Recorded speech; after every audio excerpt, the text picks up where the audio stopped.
Da da da da da da da da. If there's anything that you want, if there's anything we can do, just call on us and we'll send it along with love from us to you, to you, to you. Da da da da da da da.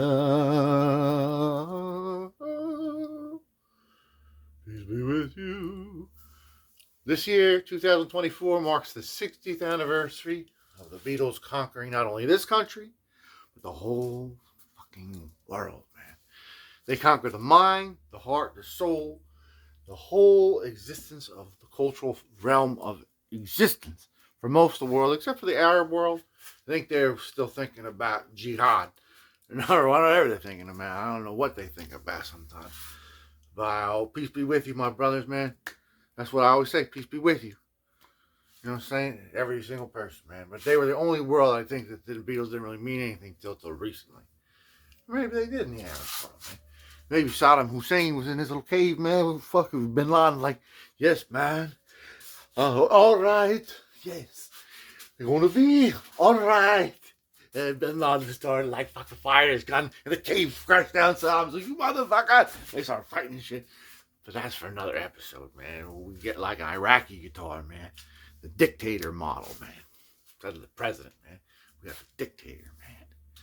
Hey, man. You want some tater tots? No, I want some dictator tots.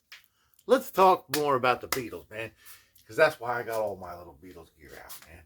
Tell you a remarkable story. Now, Paul McCartney, the first electric guitar he ever had was a Rosetti Solid Seven made by Egmond in Amsterdam. We've talked about Egmond a million times. Usually in Beatle lore, when we think about Egmond, we think about George Harrison over at 12 Arnold Grove playing his little bent-up Egmond little tiny student guitar. Oh, we will rock you. Right?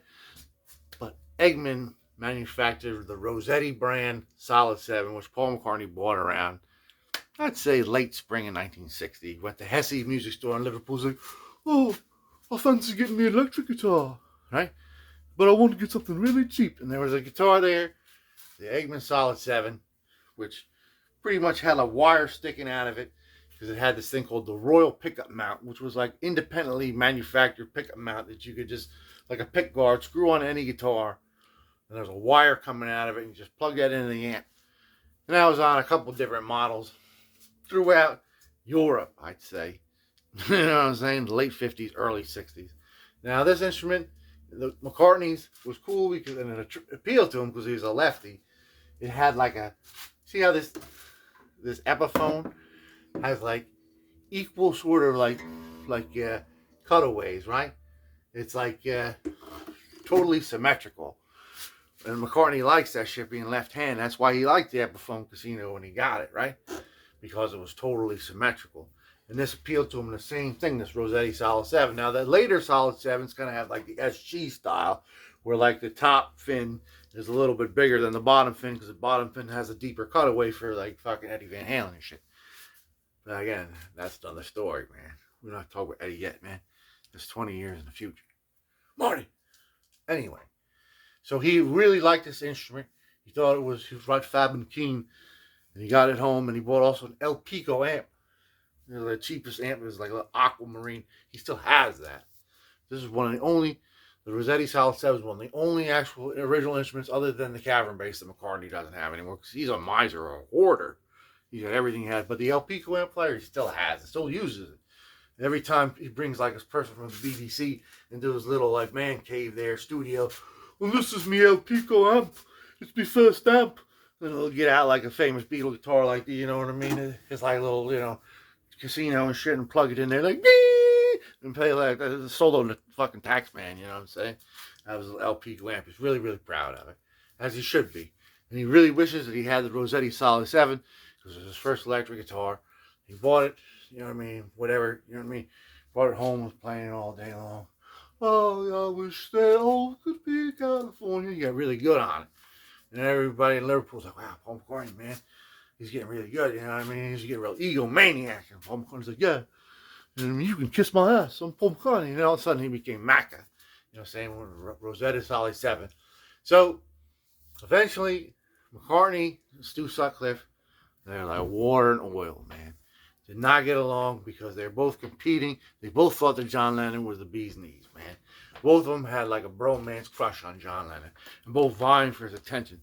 And Stu Sutcliffe was winning because he didn't have no talent at all, and he was in the band and shit. And like, you know what I mean? He was a little older than Paul. And like, yeah, after the show, Stu, we'll go out of your room and we'll take some pills and some speed and stuff, man. And we'll look at the wall. Oh yeah, John, that sounds good, man. Let's do that. And Paul's like, man, we go back to my room and we can, you know, play guitar and stuff, you know, and then, yeah, this is not right, you know. So all of a sudden we'd be on stage and like, oh, Stu, you don't know how to play the bass, you motherfucker. Let me, you know what I mean? And people say that Paul McCartney, sometimes after Stu, like, all of a sudden left the first time they were at, you know what I mean? I believe playing the top 10 club in Germany. Stu Sutcliffe, like, all of a sudden hanging out with a little goth chick and shit.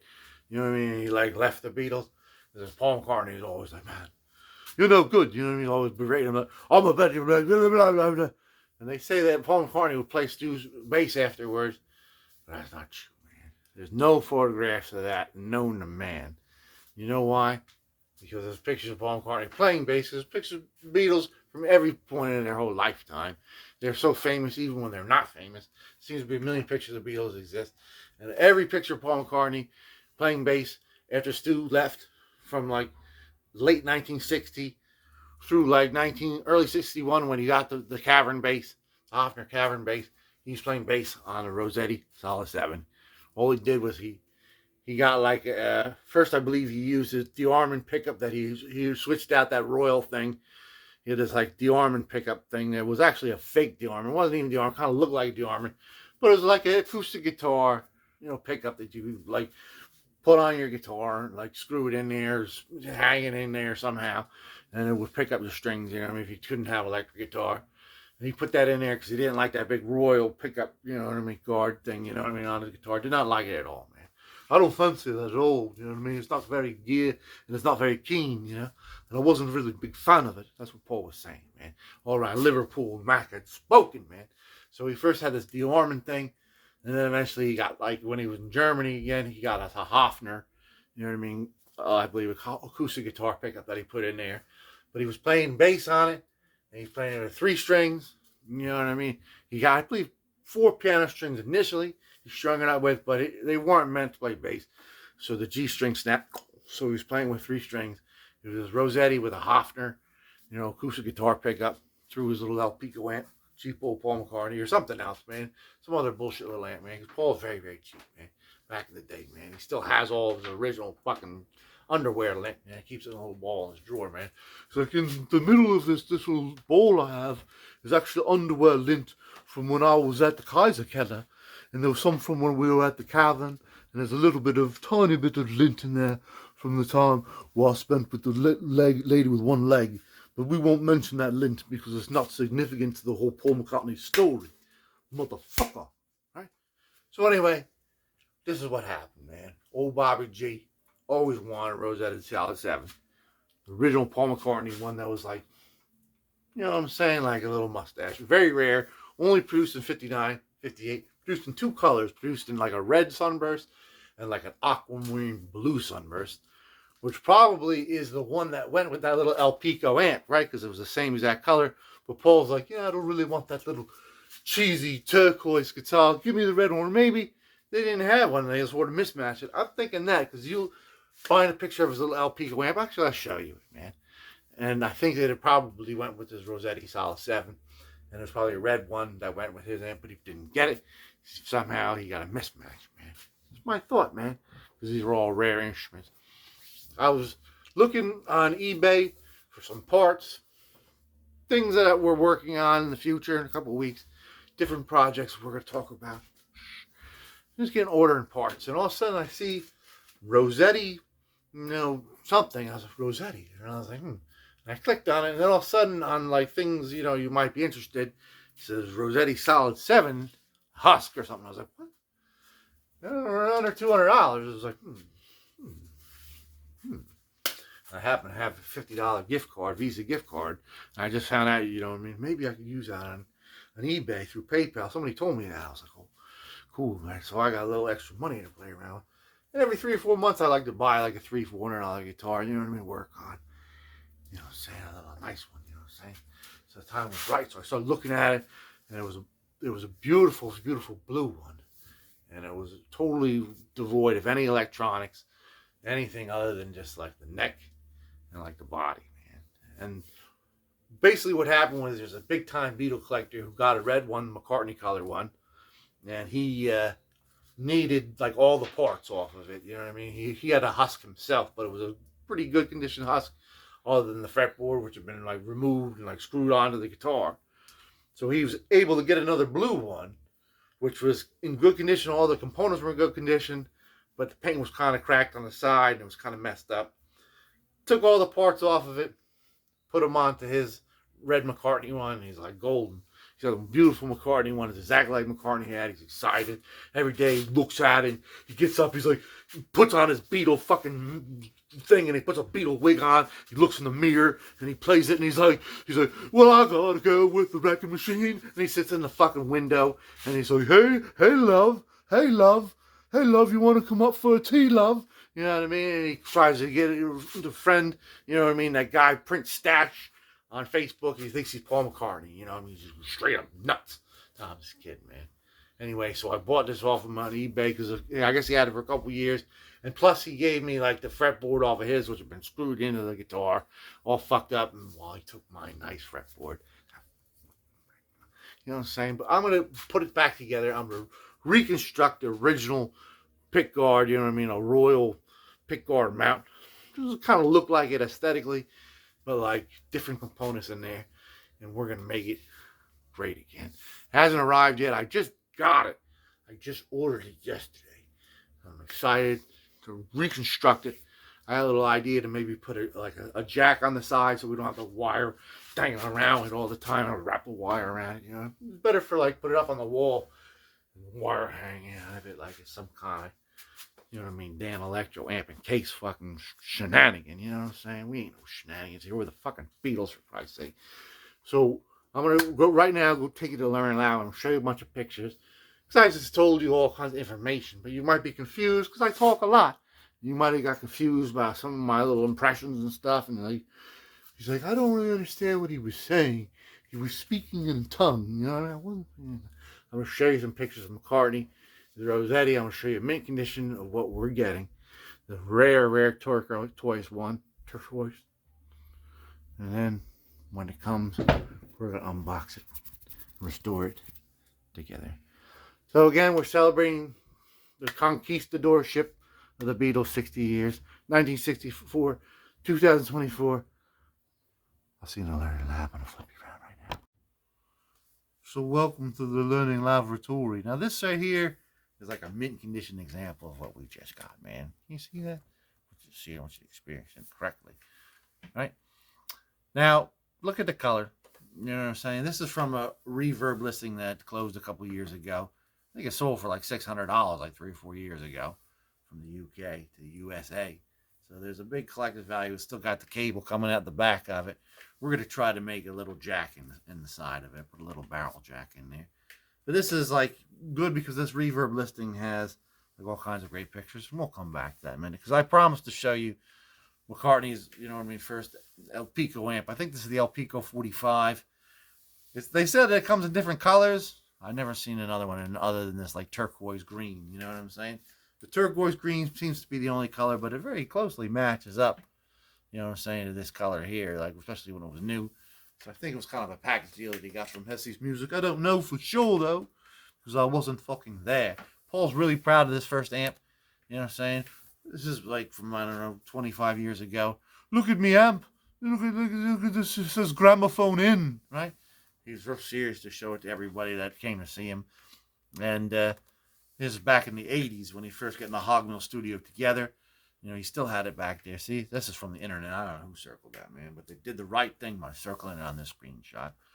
Look at this. This is a 57 like gold top lefty that he has that nobody really knows of. McCartney so indebted with beautiful, beautiful gear, man, that nobody knows about, man. The McCartney gear that nobody knows. Look at his hairstyle, too. Very 50s. Just like in this picture. Oh, yes. And there he is, man. I want to zoom in on this, man. I want you to see it correctly. I want you to see it correctly. This is like the whole group shot. You see that? McCartney's beautiful El Pico amplifier connected to his beautiful Rosetti Solid Seven and the same old hairstyle that he had 35 years later. There they are, man. The Beatles. You know what I'm saying? With Stu Sutcliffe. This is before they went to Hamburg. They're still in Liverpool. They still have those gray jackets. They still had Pete Best, who didn't have a gray jacket because they treated him like fucking shit. Not as bad as Paul McCartney treated Stu Sutcliffe. And I'm going to get into that. This is Paul McCartney when he's still playing it as a guitar, right? Still with his Rosetti Solid Seven, right next to his boy, Stu Sutcliffe, right? There's another shot from that same era, right? Same day. You know what I'm saying? Same moment. Lennon, he still had the, Hofner Club 40. As soon as he got over to Germany, like the first or second day there, he went out, with all the money that his dentist uncle gave him, and he bought himself a brand new Rickenbacker. Now, everybody's seen this picture a million times. All Beatles people have seen this crop picture here. This is a legendary photograph. When they first got over to Hanover, they met Astrid. John Lennon got his Rickenbacker, and you can see, it was brand new because he's got all 4 knobs on it. Few people actually seen the uncropped image, though, man. That's the uncropped image. This is actually at a theme park, man. And can you believe that, man? The Beatles went to, Great Adventure, in the Six Flags over Hamburg, man. And this is the uncropped, clean copy of it. See, Lennon clearly still has 4 knobs on the Rickenbacker. It's like the day he got his Rickenbacker. Hey, Astrid, why don't you take a picture of me guitars? Now, the legend is the McCartney restrung the Club 40 left-handed.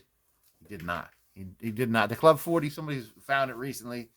There was never any evidence that I was ever strung lefty at any point.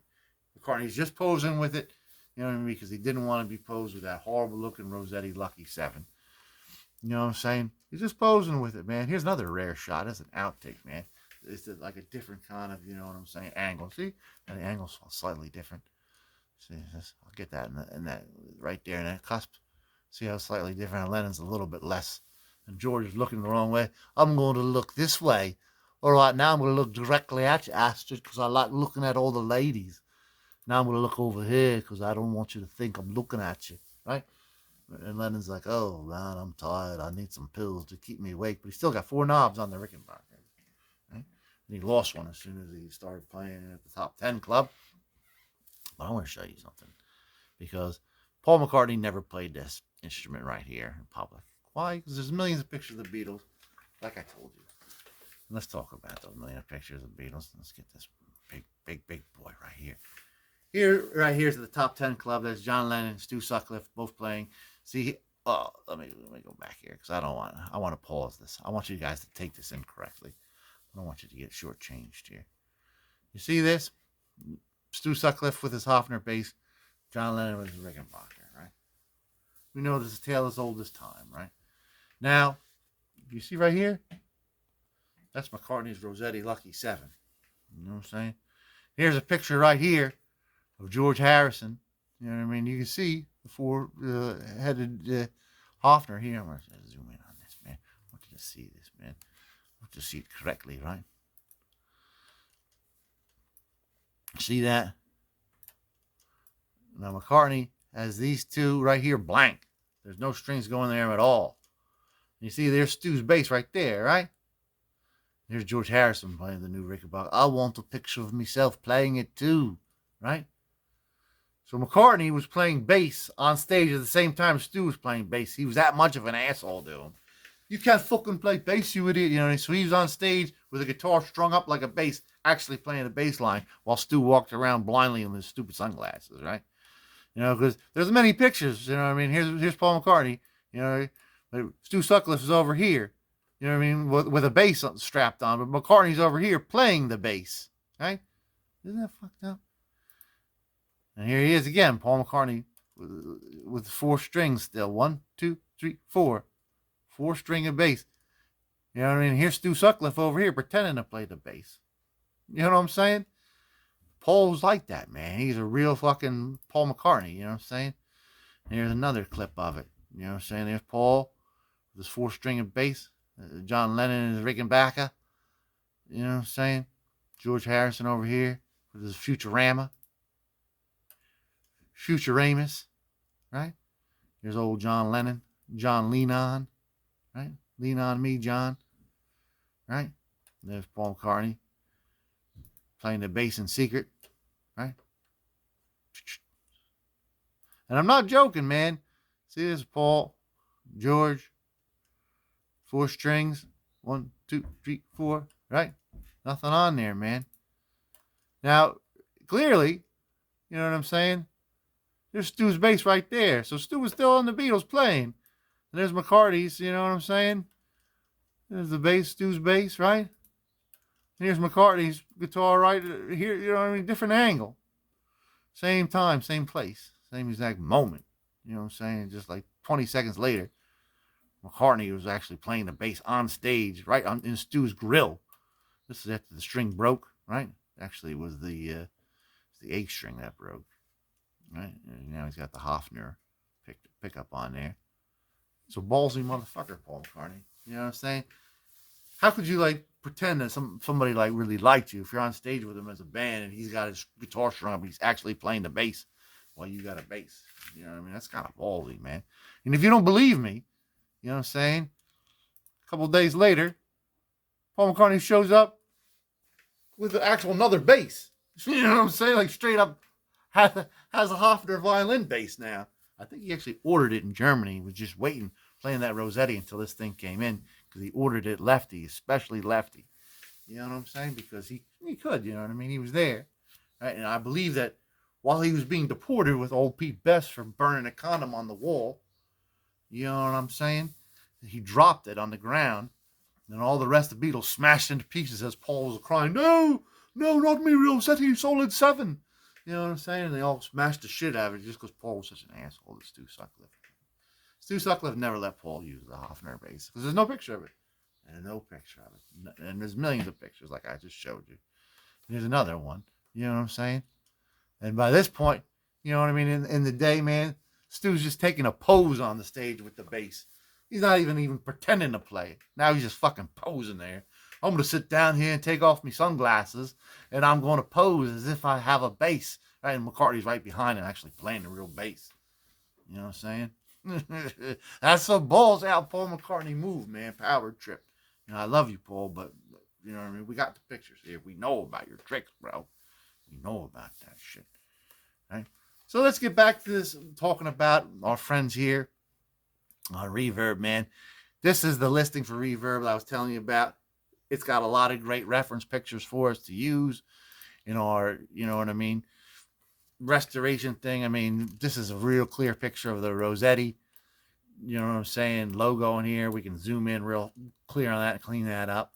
You know, there's lots of gorgeous pictures from that listing that we can use sort of determine the size and the components that are used. And I mean, it's a perfect example of a mint condition Rosetti Solid 7 and all the different accoutrements. And this is actually, see, it's got the Johnny Smith style pickup mount thing there going on. This is the Royal pickup mount unit from the late 50s, early 60s. It was actually made in Italy.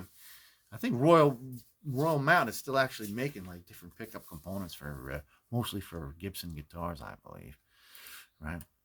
And this is the back, so we can see, you know, we can use this as a template because we're going to make our own. We're going to build it ourselves. And there's a cool picture. You can actually see the real like electronics like up close. See what they did. Looks like it's being run just like this in series. There is oddly no switch, and there are 4 knobs. That's something that's rarely ever done. No switch and 4 knobs, 2 tones, 2 volumes. Weird stuff, man. Wild stuff. Besides our friend Beatle Paul, man, Rory Gallagher, his first instrument was a Rosetti Solid 7 as well. If we can get this ad off here, we'll be able to see that. It's fucking bullshit, man. See that? Ads will come up, you know what I'm saying? But yes, Rory Gallagher, he had it. And Pete Overend, Watts, Mott the Hoople, man, his first instrument actually was Rosetti Solid 7. Here's his first one. You can see that he fucked it all up by modifying it also with a new pickup. Kept the 4 strings on there over the years. He fucked it up once he had some of those young dudes' money.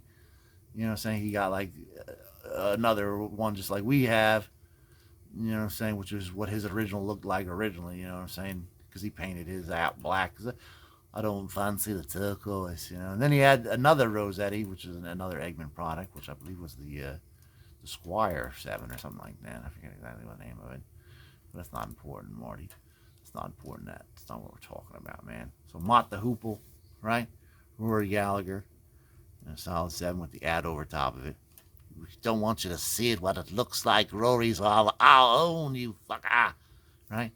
We have all this information. So I'm going to see you once it arrives, and we'll talk about it together as a family. See you then. So here it is. Now I just want to let you know, man, these Visa gift cards that you get at Walmart, bro, you can't use them on eBay or PayPal. Hey, I want to tell you something else, man. If you really like this person and you're getting a gift card for $50, $100, whatever, fuck that shit, man. Why don't you give them cash, man? Nothing says love like a little $50 bill. You know what I'm saying? I remember my rich Uncle Ray back in the early 80s always gave me a $20 bill. What the hell was I going to do with $20 when I was like 6? You know what I'm saying? 1983 or whatever the fuck it was. So, here we are, man. This was a seat of the pants kind of operation getting this. Now, came UPS, and they're supposed to be delivered at the end of the week, but I got an email saying, hey, early delivery. But I didn't get that email. I don't like my wife to see these packages coming in because it's not a cool thing. You know what I mean? So I like to try to schedule while she's working. Unfortunately, you know what I'm saying? And she was here, she saw it, and she was upset. You know what I mean? So, you know, I saw a little messed up here. I don't know if that's natural. It could be UPS. Who knows, man? So I see this is the bulge side, man. We always open packages on the bulge side out, right? And usually with the labels on the front. Because, you know what I mean, the shipper knows where the front is. This guy actually wrote on one of these sides here. I saw it's over here. He drew like little pen marks over the edge because you have to cut that edge in order to get into the guitar. You can't really see it, but it's pretty clever. Good job, clever friend.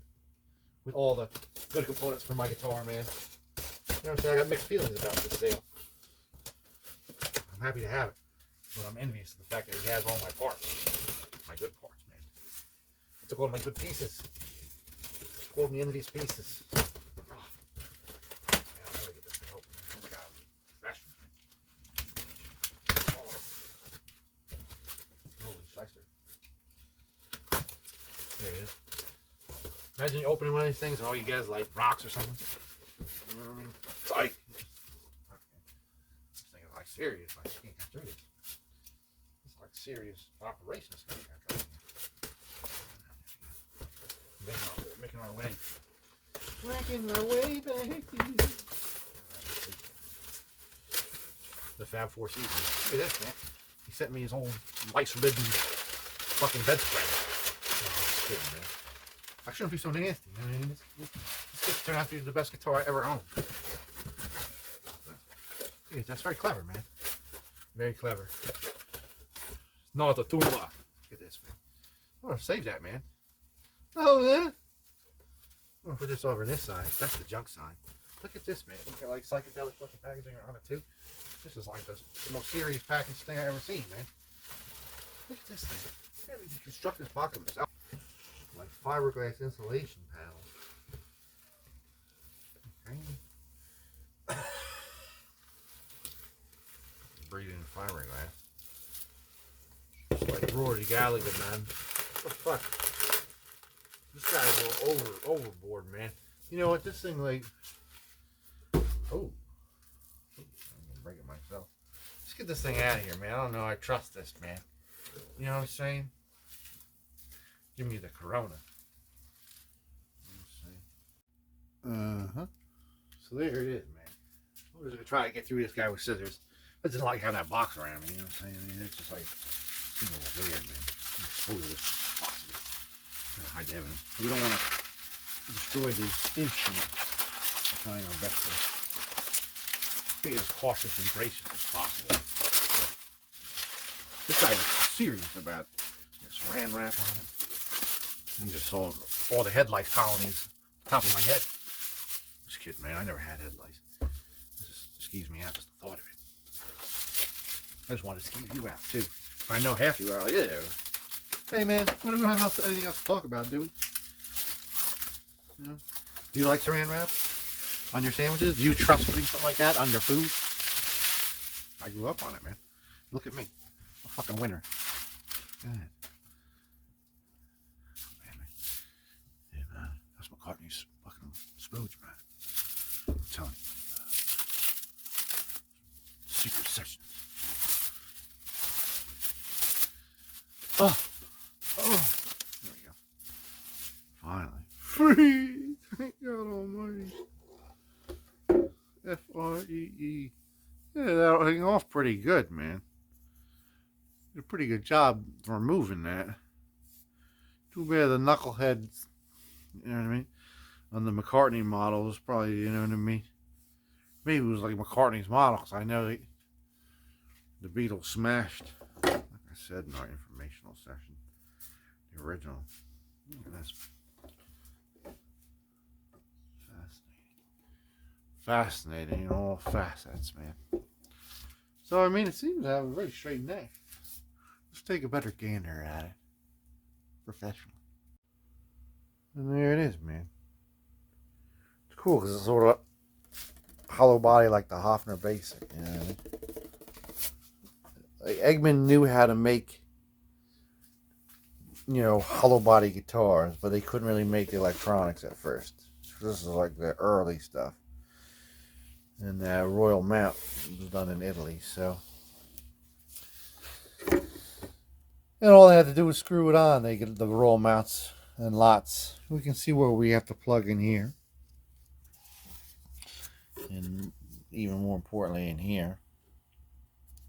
Looks like it might actually be like a good plywood. You know, like a nice wood on top, maybe. Might all be crap. It's all crap. So now we can actually, you know, order some of the other parts that we, you know what I mean, weren't too sure about the specifications and stuff. Because there aren't really no exemplars, you know, on the internet. This is great because it has that gorgeous, you know what I'm saying, 50s finish there. The patina. I would never in a million years, if you look real close at it, it's beautiful. Thinking, you know, I'm refinishing this for red. Because it just wouldn't have the same authenticity, man. So there it is, man. Let's, I guess our next step is to start talking about remaking this Royal Mount guy, man. Right? It seems to be kind of pressing at this time, at this juncture. So I'll see you in the laboratory. Yeah. So welcome back to the laboratory. You fancy a drink, love? You like all the components that I robbed off you? You like the fact that your guitar is basically denuded of anything useful? But the thing that's comforting to me, ultimately, is this instrument was made by the same craftsman within the relatively same span of time that made Paul McCartney's first electric guitar. The same equipment, the same molds, with the same fucking jigs, the same paint guns. You know what I'm saying? This is pretty much original. So let's get it, you know, functional again. Let's put this thing away. Because, you know what I mean? It's going to need a little bit of work on its own. And we're going to jump from component to component. We're going to have to prep this guy. Ultimately, clean him up. I mean, he's kind of like curved a little bit like my spine. But we'll get him flat against this board. Now, there's a couple things I want to do to this instrument. And first thing I did was just order all the components. And the one thing that, you know, I was curious about is the thickness of this. I mean, this is the footprint of the base plate. Because we're going to, you know, have to reproduce that. And I think I found a piece on AliExpress that's going to just do the trick. So, everything's been ordered that we need to get. You know what I mean? Well, I've got a couple little special surprises here and there for you. Cool little things we're going to do. But the first thing we're going to want to do is we're going to want to make a template of that pick guard. Because that's going to be the hardest thing in this whole job, is reproducing that Royal Mount unit. I mean, these are very rare things to do. You know, the second hardest thing is going to be doing the tailpiece here. But I got a little trick up my sleeve for that. It's going to make it a little easier, I think. I think it's going to do a little easier, love. I don't know. Maybe it's going to be a mistake, what I'm thinking to do. We will see together. So, let's take some good photographs in the learning laboratory. And let's produce a pattern for this, man. You know what I'm saying? Like blow it up and just, you know, print it out a couple times until we have the exact correct size. So we can use this, you know what I mean, the fretboard as a reference point. You know what I'm saying? Size-wise in the photographs to get the dimensions correct on there. And then print one out. Sometimes you bring it in Photoshop and stretch it out a little bit because angles aren't always perfect. But I think we got some good pictures and we'll be able to do that. And I'll see you in a moment, love. Would you like some tea? You want me to put on the kettle for you? Or you want me to get out my guitar and play you the song that I wrote for this other bird? It goes like this. Oh, look at all. You see the pattern? You see it? Sure had to kiss a lot of frogs to find our prince. But I think we found it. We got the pattern. You got to recognize the pattern, buddy. I think your wife's cheating on you. I mean, you tell me there's a handsome guy pulling up in a BMW, and she's leaving with a big backpack. Smells real good. Wearing a sleeky dress. And she says, honey, I'm going to go fuck this guy in a hotel room. And you say, okay, I'll see you later. I think she's cheating on you, buddy. You got to see the pattern. And it's happening every 3 days. Hey, man. We have to stretch it out a little bit. We have to blow it up a little bit. We have to take it into Photoshop. We tried all different kinds of things. Little test runs. This is it. This is the one. You know what I mean? I had a bracket. And I took the bracket off another guitar and I, you know what I mean, mocked it up. So, yep, perfect. You know what I mean? This is it. I took these pickups and I pretty much lined it up against what we're going to use. And it looks like we're in business. You know, it comes right here at the perfect place. You know what I'm saying? For our little future project. So I'm excited. We finally figured it out, man. We got the pattern. So I have this big block here of white. You know what I mean? It's actually 2-ply white, but they say 1-ply white. Real thick though. It's the right consistency for this particular.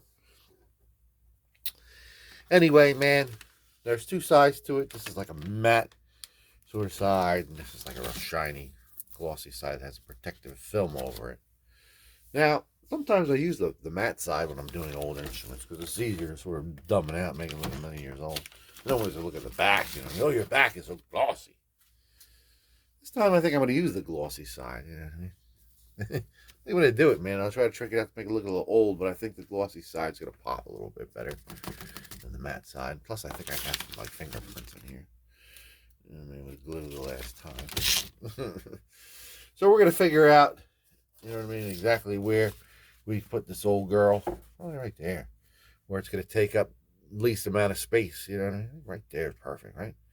So we're going to flip this over. We'll bring it in the other room.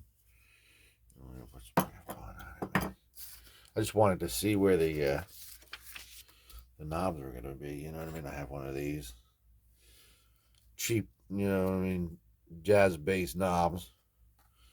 I drew a little thing around it and was mocking it up. I want to actually see how these have no indicator lines at all. I think that the Davies company still makes like DAC-aware knobs or radio knobs that are about this size that have like a screw, you know what I'm saying? Screw adjustment. Right on the potentiometer with a screw, man. Screwed up, man. I have a whole bunch of them. They all have lines, though. I was thinking of just buffing it down. You know what I mean? But it needs, like, you know what I mean? It needs the convex concaveness of the concavity. Right, man. I'm not that bright, man. So we're going to take some of this craft bone, man, and we're going to spray the back of this, like, seriously, man. Like, seriously. And we're going to attach it in that little place where we use up as little amount of plastic as possible.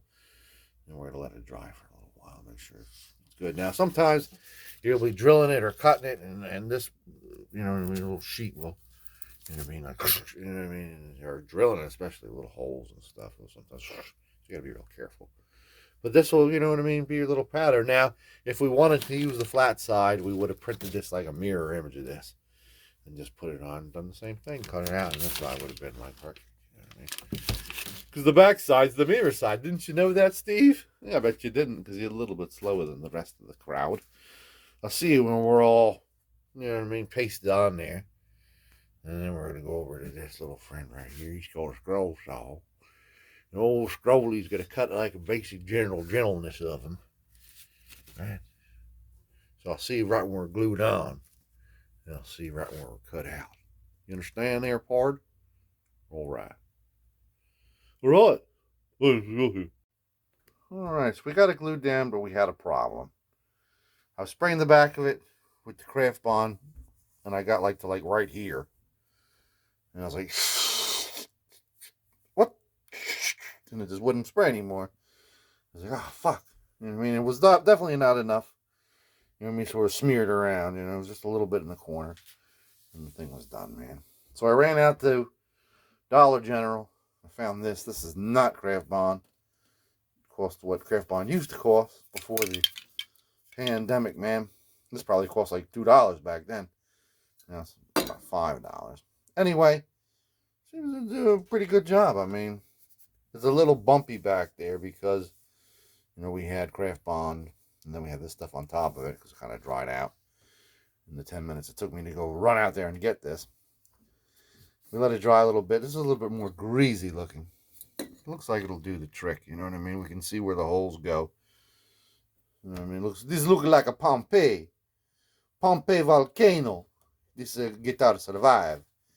So now we're going to carefully cut it out in a very rough condition with the old scroll saw. We're not going to go too, you know what I mean, crazy. We're going to pretty much clean it up with the Dremel, fine tune it with the Dremel and sandpaper. This is just to get, you know, to take the edges off, you know what I mean? I'll see once we have a rough cut done. You know, it might be a little bit more difficult, and I hope it doesn't come up. You know what I mean? I didn't want to use the roller too much on it because I didn't want to get the roller all fucked up. All kinds of glue on it. You know what I mean? Decisions, kid. You know what I'm saying? Hope it works. You know what I mean? I didn't want to have to make a new pattern. This is such a pain in the ass making this fucking pattern. Life is unexpected. I'll see you after the rough cut. Alright, so we got the rough cut done. Now you got to be careful when you start getting kind of good with the scroll saw, cutting the pick guards, not to get too ballsy. You know what I mean? Because then you start doing things like getting too close. I got way too close up here, even though I think I'm alright. You know what I'm saying? Right here. I think I'll be alright, though. You know what I'm saying? You get ballsy. But this thing makes a real mess. Mess all over the place. You know what I'm saying? Everywhere. Hey, man. Yo, man. This is a little bit too coarse, man. What the fuck, man? My septum's all deviated out, bruh. So, we're going to take this Dremel in this bit right here, the sanding bit. And we're just going to go around here and get it even cleaner, right? And then we're going to take sandpaper and finish the job out. But I'll see you once we're done dream mile in it. You dream mile? Hey, man, I dream of 10 miles. 10 miles high. I'll see you when we're all cleaned up, Dremel-wise. Dremel-wise. And there it is, man. Got it Dremel rough, man. Dremel rough, so it's all sandpaper from here on out. Not bad, right? Now this stuff gets all over the place. It's a real mess. It gets all over your hands. It's all over your clothes, man. I do it over the garbage can, like sitting over a bench. You know what I'm saying? Make sure you clean your instrument when you're done with it. Don't put it away wet. You know what I'm saying? So let's go sandpaper on this. I'll see you when we're finally shaped up. Gonna shape it all up. Alright. This is like pure elbow grease. It's almost perfect. It's better to kind of look at it this way, like with a colored surface behind it, and you see if there's any wonky parts. And it looks pretty good now. So I'm sure in the coming days, weeks, I'll be, coming back to it. And hey, we're starting to get some parts in, but we don't have all the parts. Some of the parts we got in, can't really use. So we'll put this away until we, can finish it off. Kind of like early in the game to be even finishing anyway. We have like a lot of stuff to do on the body, especially on the fretboard. Look at this guy, man. Fucked up. Especially these huecos here, man. I don't even know at this late point in the game what I'm going to do for sure. But I'm just kind of leaning to just bondoing them out. Just putting bondo in there. I was thinking I was going to plug them and then put like a little veneer in there and sand it down and refinish it and sand it down, refinish it and sand it down, refinish it. Try to get it like perfect. But what I think I'm going to do, I'm going to do a nice fret job on it. And then I'm going to clean the shit out of this. Pretty much take all the finish off of there. And just do like an acrylic, like paint finish, and then do like a acrylic sanding sealer over it. You know what I'm saying? Some kind of sanding sealer over like the acrylic thing. Like a dark sort of finish.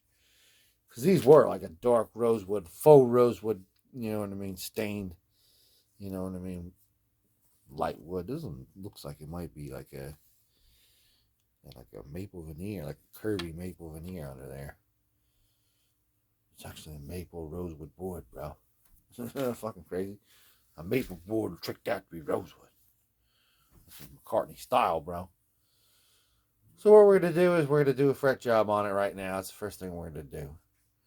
And then I'll see you once we all fretted out. And we got all these cleaned up. Even. It's looking nice. And then we'll start talking about how we're going to accomplish this feat of restoring this gorgeous piece, man. You know what I'm saying? See you once all fretted out, man.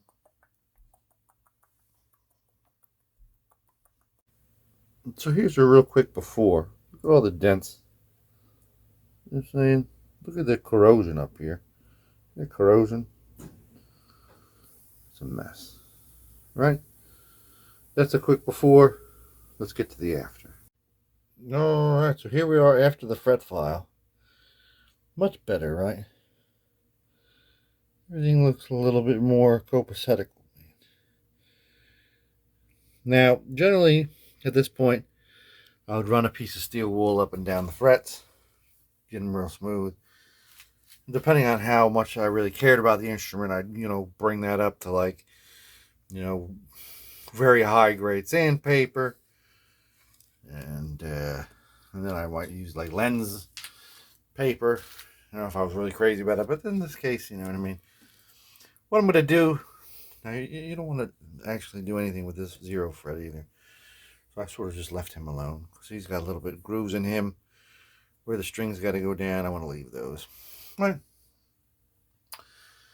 So I'm going to take this and actually at the same time, because I don't want to get any like pledge or anything on here. So I'm going to paint this with an acrylic paint.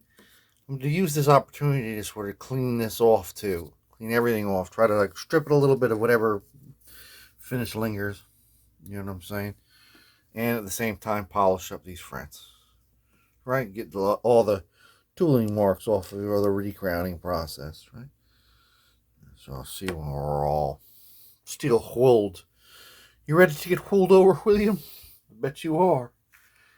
I'll see you on Wednesday. Alright, so now we get it all steel wooled out. It's pretty much down to like, you know what I'm saying? Where there's just like a little stain left on the wood board there. And it's sort of ready for Freddy. But there's some technical issues here because these two things come from two different instruments. So I mean, every instrument's made independently. And if we line this up here, like just so, we have good sort of, room for the binding up until we get to like this part up here. You see what I mean? We get up here and it's like right around here. We're good. Let's see if we can line that up. It's hard with this phone. This phone's not very good. And like right here, it starts getting like too thick. Like to put any binding on there. You know what I'm saying? It's like there's a little space here. No space here. You know what I'm saying? There was a spaceman for the binding. So we're going to take a little tiny bit of material off, like for right around here on the sides, just so we have enough room to the binding. So we have two 6mm bindings here. This one's like lily white, and this one's like sort of like an antique white. You know, I mean, I'm going to go with the lily white, the white one. I mean, all kinds of bindings age at different, you know what I'm saying? Some of these, this one was totally white and it aged. This one is like an aged white one. You know what I mean? This is lily white. I mean, I got so many different kind of bindings. But this one is the one we're going to use. So we're just sort of measure it up. Take a little bit off the side here. And once we got the side off, I'll show you what we're going to do next. We're going to start finalizing this guy. You know what I'm saying? Getting it all finalized out in Noriega. Get y'all ready for the prom. Gotta get y'all gimped out. You're going to look good. See you after we've shaved off a little from the side, Sonny. Alright, so now we shaved the wood down. And there's ample space. You know, not too much, you know what I'm saying? But there's definitely ample space for that binding, so we're happy. We're shiny. We're holding hands, man. I noticed when I was doing that, this has some side position markers on the, you know, on the fretboard there, as if this might have been like a fretboard from like one of the only lefty Rosetti Solid Sevens, man. Maybe the guy who bought this is in like a Beatles tribute band called the Right Pauls, where he's playing Paul McCartney and he's right-handed. He's got two lefties playing John and George, man. Who knows, man? He's onto something, man. You're like, what the fuck is he talking about? Think about it. Think about it. So now it's time to bondo this guy up, man. We're just going to bondo this right here, this area right here, too. Because it's, you know what I mean? In need of a little bit of bondo love. This here. And it's like a nice dry day today, which is good because it's been a very kind of rainy February thus far. Right? We don't want to get that done. While we do that, we're going to want to bondo up these two huecos too. Right? As well as these huecos over here. Except for maybe the middle one. I think that one might be good. But we got a new sort of piece, and we might as well just put bondo in them. And we got a new Johnny Smith pickup, which is from Musically. This is the brand from Musically. Musically used to be like the cheap Chinese supplier back in the day. Now they're like sort of like the Kia. You know what I'm saying? They're better. This is a Johnny Smith pickup. Nice though, man. Really thin. And I mean, it doesn't line up with those holes, as you can see. But it looks the part. Nobody would ever question this not being, you know what I'm saying? It fits perfectly into our scheme. So we're going to bondo these guys while we bondo everything in one shot, man, because it's a nice day outside. We don't know how many nice days we're going to get. So let's do it all in one clip. Plus, you know what I mean? Less bondo to mix. I'll see you out there, man. I'll see you out there, man. I'll see you there. Alright, so here we are in the great outdoors. And we have it carefully taped up. Each little spot where it needs some bondo. There's a little bit of nick there. We got everything nice and taped up. And we got it likewise taped up over here. We don't want any kind of hijinks going on. So we got the bondo station ready. This is our bondo, man. And that's a screwdriver to pry open the bondo, right? We got the little tongue depressor to depress our tongues in there and mix it up. We got a nice sharpened spreader to get it in there nice and good. Then we got a brass brush. This is made out of brass. We're going to use that to sort of put some faux grain into the bondo while it's still nice and wet. So we're trying to get it as level as possible into those holes, man. Let's see when we're all burnt.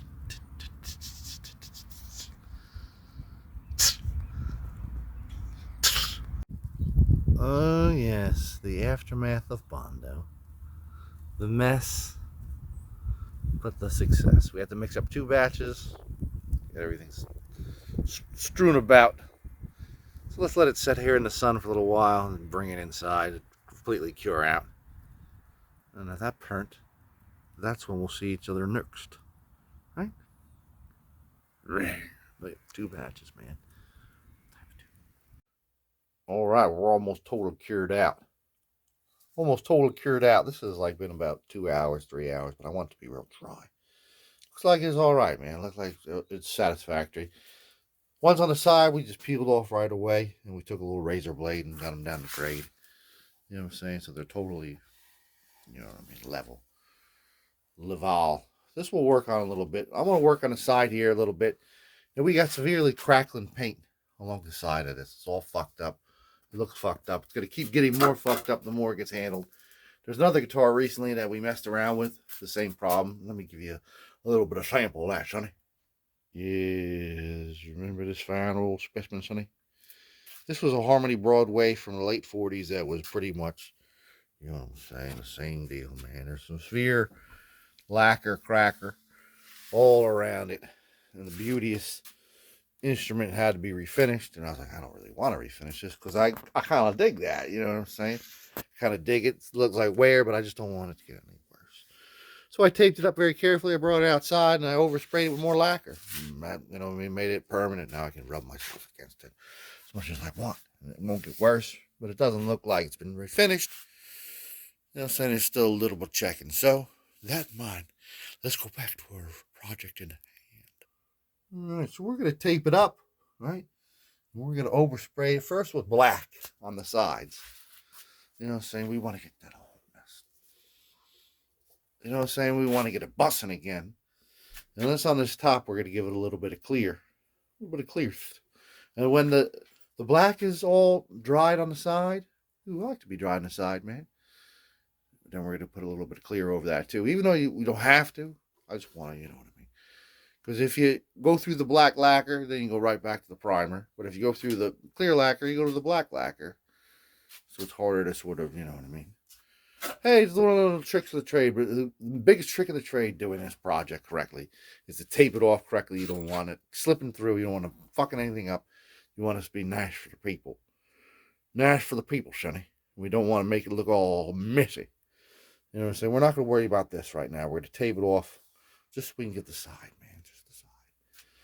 1, 2.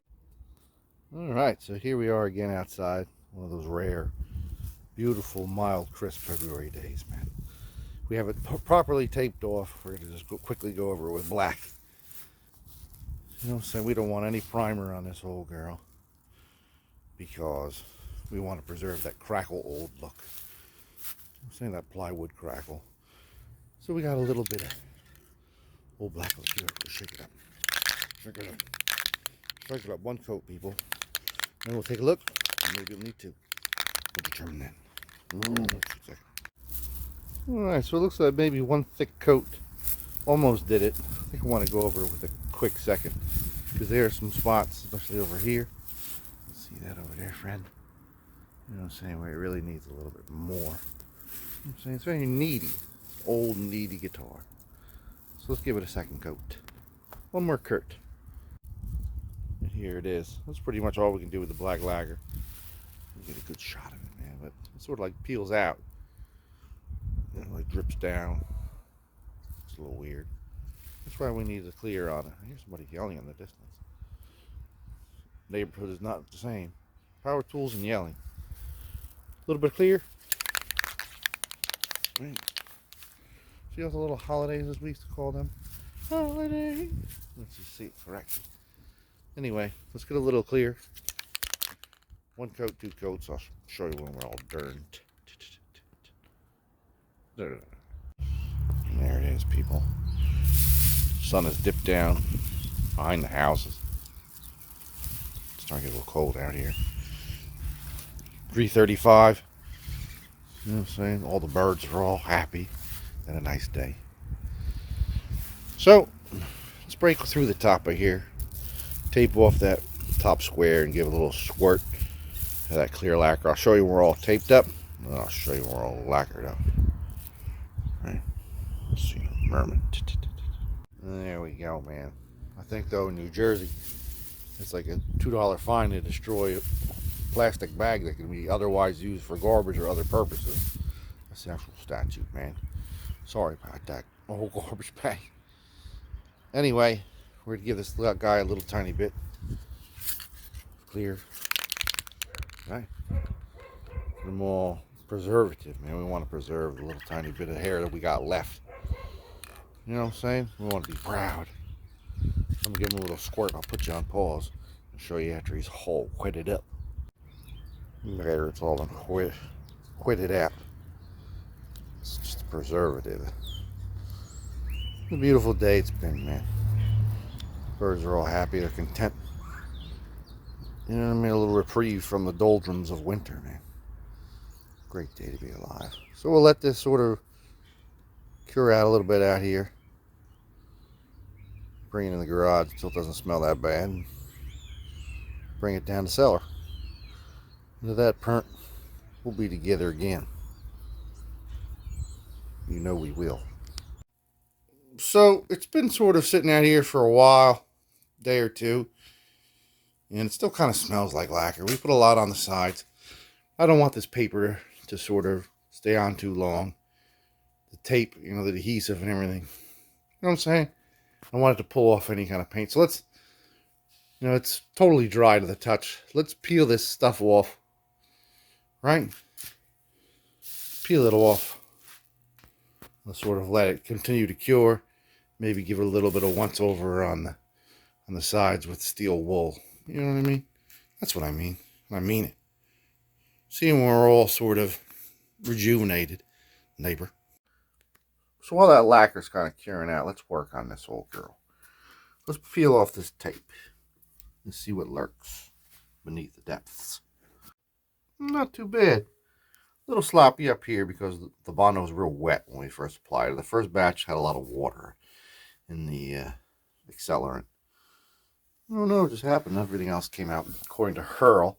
Let's take this little razor blade and just try to even it out, man. We might have to use some sandpaper, but let's get it down to grade, and that's the next part where we'll be joined up together.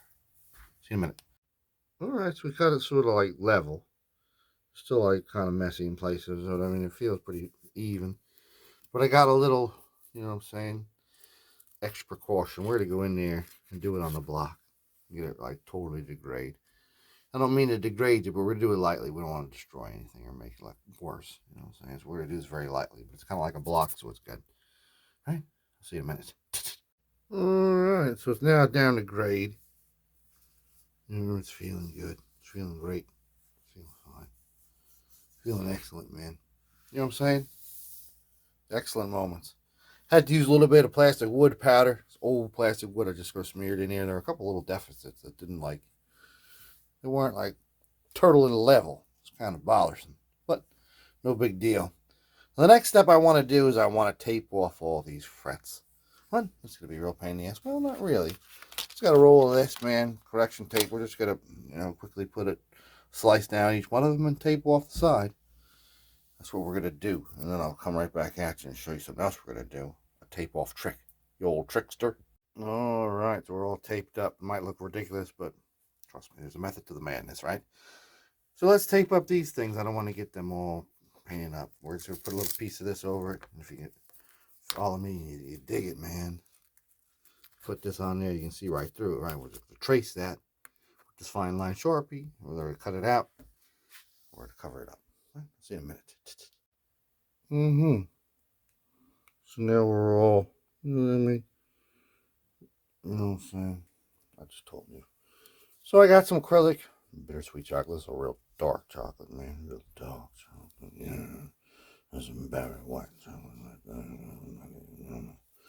Let's just sort of brush it in there. You know what I mean? Brush it in there like a stain. Let me stain it up there, maybe. I like how you stain yourself. And there it is, people. Good enough, right? Can't really see those holes. I mean, you can look at it with a light shining on it, but back here, you're all right. So let's seal it out, man. Got some clear acrylic sealer to bring it outside on this cold gray day. Not like the other day where it's nice and sunny. It's all gray out, man. All gray out today. Let's go take it out there and I'll show you after we've coated ourselves up with our friend here. Right? Just gave it a coating. Just gave it an old coating. See what happens when it's all dried out. Alright, so it's dry to the touch, but it still smells. And if you rub it, it gets a little shiny. So, looks pretty good though, man. Let's take all this tape off. See if we can sort of fix any kind of imperfections, you know what I'm saying, before we put it away to sort of seep, you know what I'm saying. The last thing we'll do is peel these off and see what happens. See you in a moment. And that's what it should look like, right? I mean, you can see a little, here and there. I mean, I'm shining a light on. Let me turn the flash off. I don't know if I'm back here a little bit. Let's take off these little stickers and try to, like, rejuvenate the things, man. That looks good, doesn't it? It's really acceptable, you know what I'm saying? If you look real close. But, I mean, if you're back here and you're taking pictures like Jürgen Vollmer, you know what I'm saying? Nobody would know, man. Nobody would even know. So let's go check to see if that lacquer is lacquer, man. Let's see if it's firmed up. It's its thing. Alright, so we've had it hanging from a hook here in the basement for a week and a day. Just chilling. We took all that paper off. Took a little bit of steel wool and sort of took out the rough edge. Lost a little paint on this area from the tape. To be expected. Not too much leak through though. The taping job we did was pretty good. A little tiny bit of a mess here. That's about it though. Other than that, came out pretty nice. So, it's been enough time. Let's take it off the hook. First thing we want to do, you're off the hook, pal, is we want to take a sanding block and get all this kind of glue, you know what I'm saying, down a flat grade. So I'll see you back over on the bench after we sanded him down, right? Sandy, if I were sailing over the rain tonight. A little bit of sawdust. Let's go wipe it off. All right, and then we'll get ready to clamp it out. I'll be right back after we've been wiped. Now we're all wiped clean. Everything's clean and even. So what we're going to do, we're going to take this black furniture marker right here. We're just going to touch up this little area with the joins. We'll get this stuff too. I'm feeling pretty benevolent right now, asshole. Let's see when we're all touched out. Yeah, I always told you the boy was touched, Wyman. Shortcuts, kid. Shortcuts. Looks pretty good, you know what I mean, for having looked real fucked up not too long ago. Right? Good job, man. Shortcuts. So, time to get it all clamped up. We're going to apply some wood glue with a big, sort of brush there, thick bristle. Thick bristle.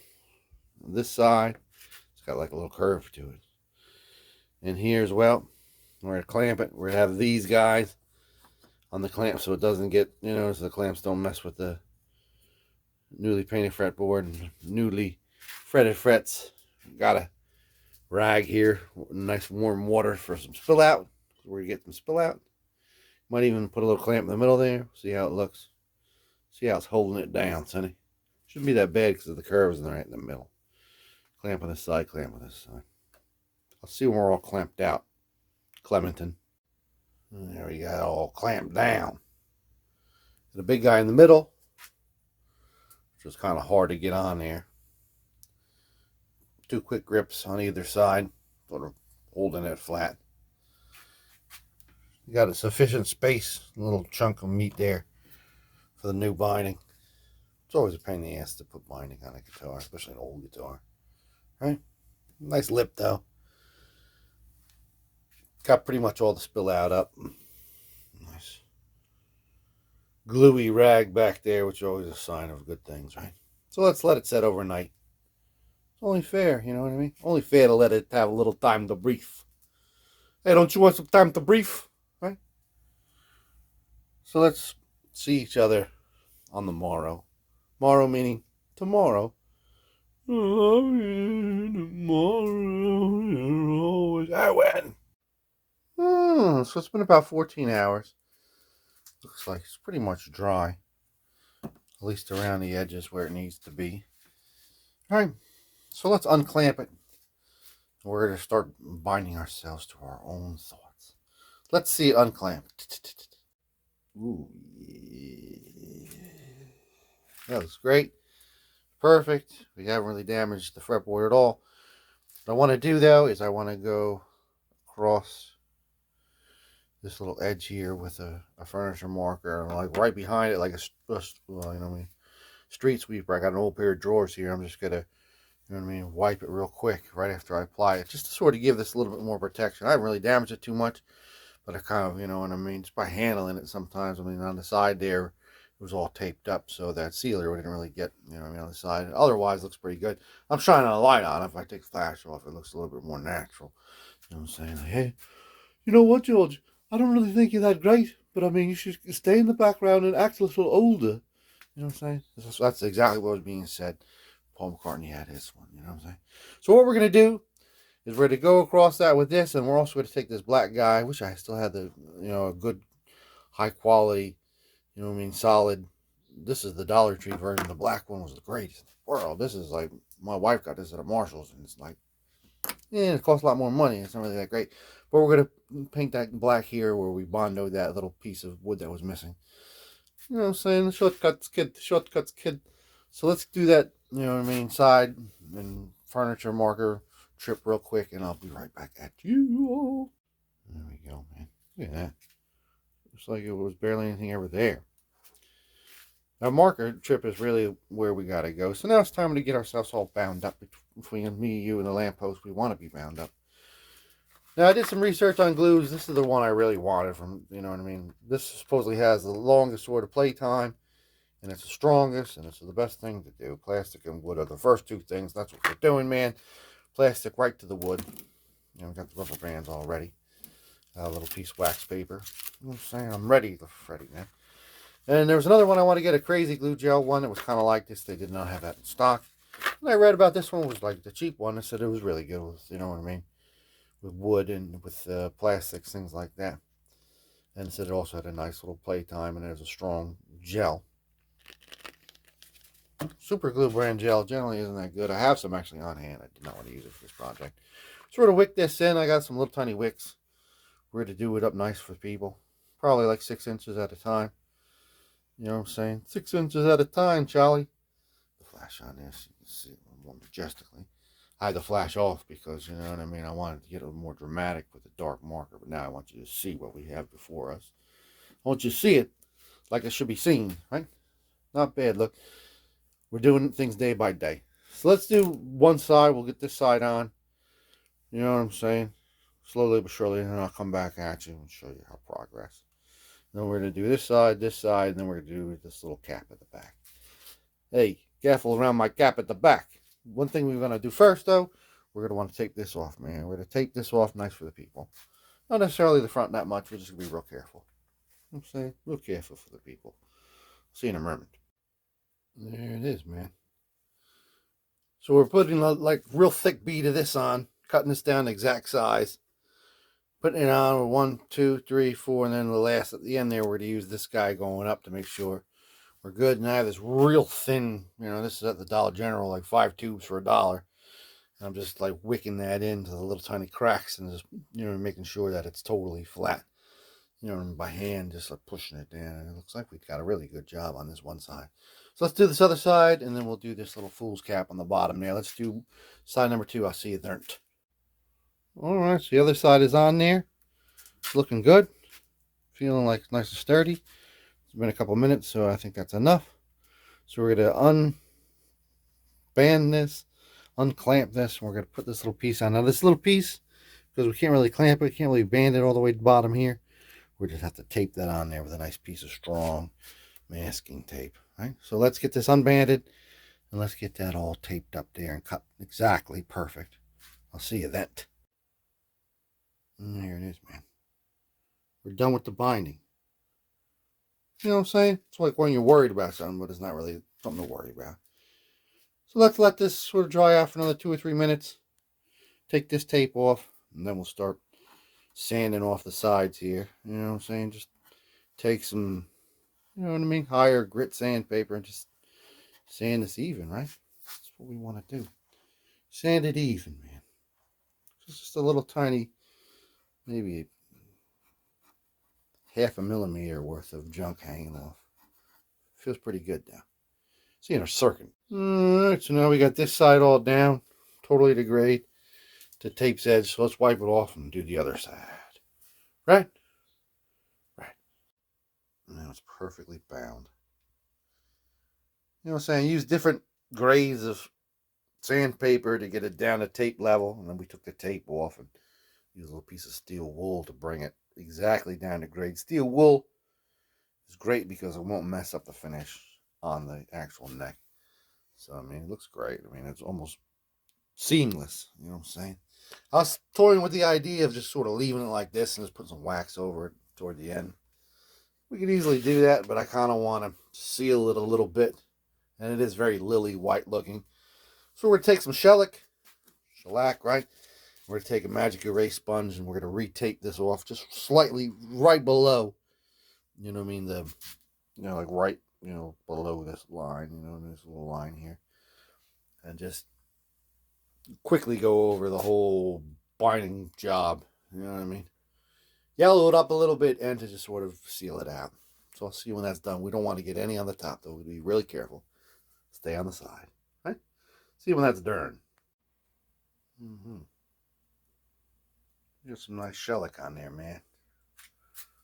Pull that tape right off as soon as we were done putting it on, really. You know what I'm saying? We don't want it getting all runny. So we're going to let this guy set. Let that shellac harden. I don't know. 10 hours, 12 hours, whatever it takes. I'll see you there. Alright, so a couple days have passed. The shellac is definitely dry as it comes, man. It's nice and shellacked up, man. So we're going to oil sand it. We take a little tiny bit of oil. Put it on some high grit sandpaper. I'm looking for like a nice piece of 1,000 or, you know, 3,000, maybe even 1,500.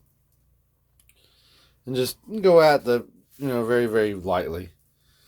Just to sort of, A, bring out a shine, and B, sort of bring a little bumpiness down. It looks great. It's a little yellow. Not too yellow. Don't want to get any on the fretboard, though. That's not what we're looking to do. Right? Right. See after being oiled out. Right, George? Right.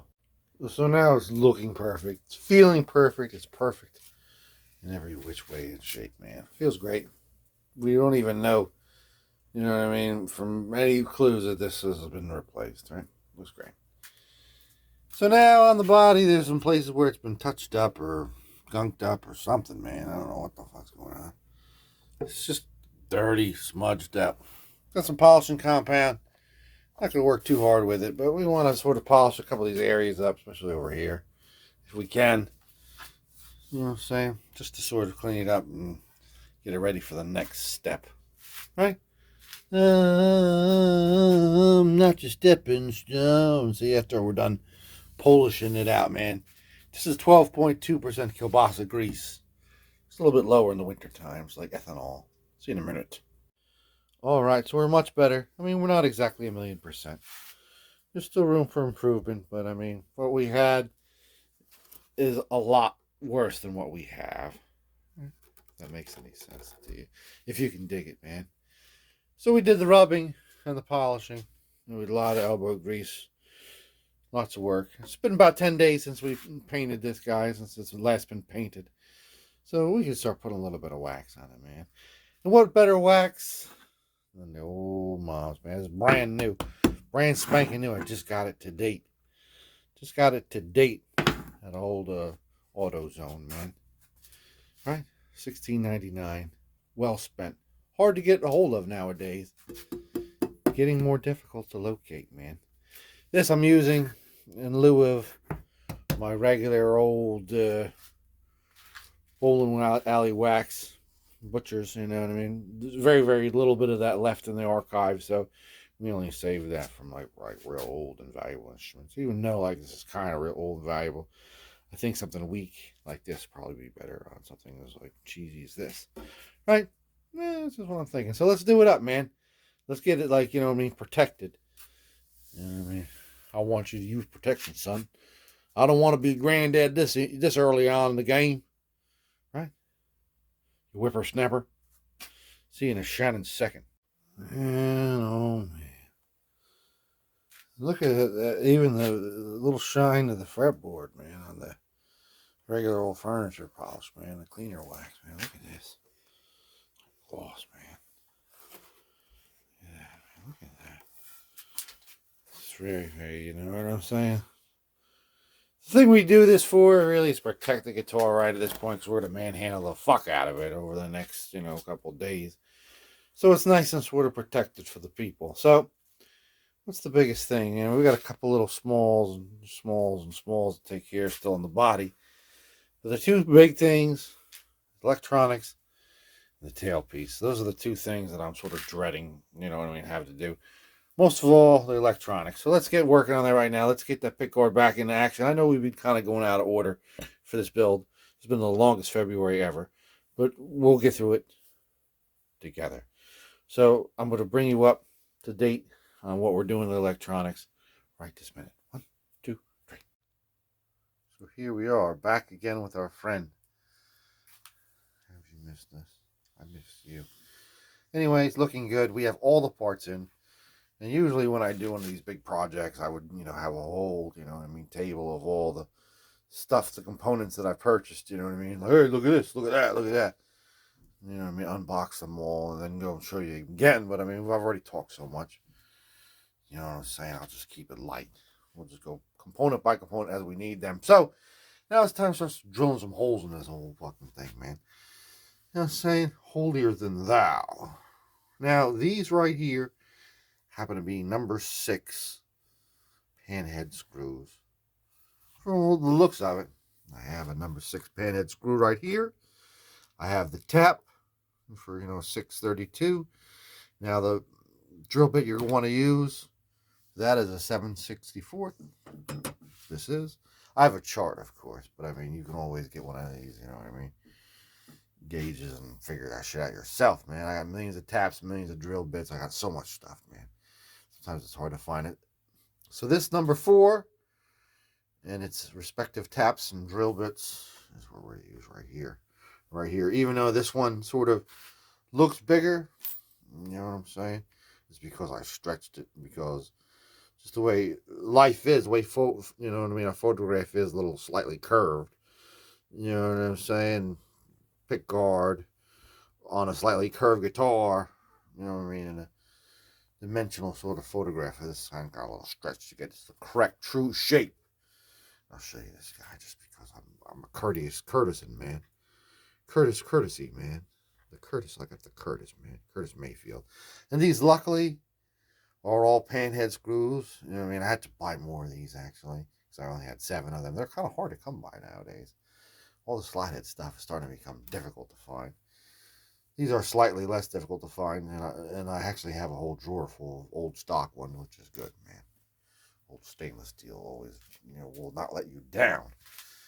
So, what I got to do right now is I got to basically mark a straight line on here. And for that, you're going to want to get a clear ruler. I got this out of my daughter's desk. And what you're going to want to do is you're going to want to go straight down and make sure. The idea of it being clear is when you're pretty much right in the center, because these things are a little bit wobbly. The factory didn't even do that good of a job, you know what I mean, and keeping them lined up. And basically what you're going to have are like little, nubs coming out here, and we'll clip them off as soon as they come outside the plastic. And just set this, touching the metal pickup cover, and it will have a nice conductor of the string. Hopefully it'll work correctly according to Hoyle. Otherwise, I'm just sort of wasting your time, right? Take a nice sharp red pencil. Look how sharp that is. You know what I mean? I could put some eye out like an olive, man. Like an olive, man. Take it right out like the martini cup, right? Right down the center. ×2 on that. Plus, while we're down there, we're going to want to drill these guys out. Now, we have right here the actual factual schematics. So I went and bought these pots, and they're so almost exact. You see this little hole right here? You know what I'm saying? Like, these are almost like spec, man. They're so perfect. I was shocked by how exacting it was. Made me a proud man to own these. So I got an A set and a B set. I'm usually not much of a B 500K pot guy. I'm more of an A 500K pot guy. Just 2 sets of A's. But, you know, I'm figuring, so let's be benevolent, man. Let's give the tone pot its due. Now, I'm not going to use, you know what I mean, exact electronics. I got better pickups than what were originally used.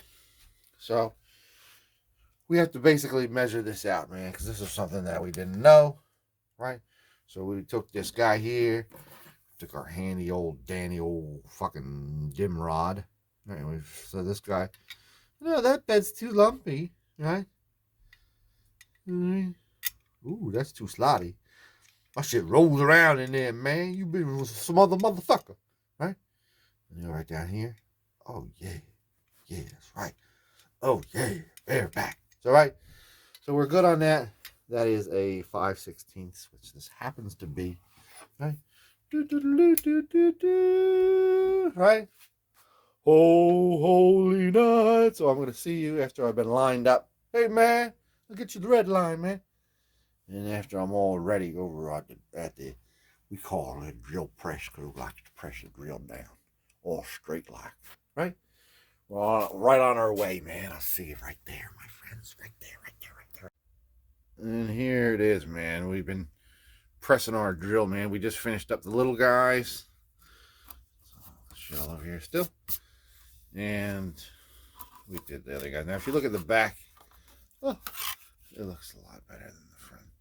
So you know you did a good job on the back. Looks good. So we got to change this little guy out, put the big guy in. The thing you got to remember is this will like melt that plastic, so it's going to stick up a little bit. You have to shave that down, right? Right? So I'll see you up on the workbench once we've got these guys, the big guys, drilled out, and they'll be all done drilling, son. I was saying before that is we're lucky that these are, you know what I mean, panhead, because we don't have to, you know what I'm saying, do any kind of countersinking. They get the, you know what I mean, piece to look as desired, you know what I'm saying, like the oval heads or that look all like half flush like a headlight kind of bullshit. This is just straight up fucking right to the bone, man. I'm bringing the head to the bone. See you in a second. So here we go, man. We're all holed out, man. Came out beautifully, beautifully, beautifully. Just use a razor blade to sort of cut that stubble off, man. Starting to work on tapping them out, man. Hey, man. Tap out, man. Tap out. Tap out these ones. These ones. Oh, I'll see you there. With our next pert. Pertinent pert. Pert was pertinent. All right. So we're all tapped out. We've done some test runs. I actually got the pick guard mount screwed on there just for looks, for show, and for durability, man. We got the pot through there. Everything looks peachy keen. So let's take these screws out, unscrew it. Let's peel this shit off, man. Let's dump all this. Look at this wonderful weird confetti that comes from the big guys when you get these guys all holed out, man. This comes out of the little bit, man, on the press, man. I wanted to show that to you because I thought that was cool, man. I like to show you cool things. What can I say? Let's peel this sticker off and see what the actual genuine object looks like, shall we?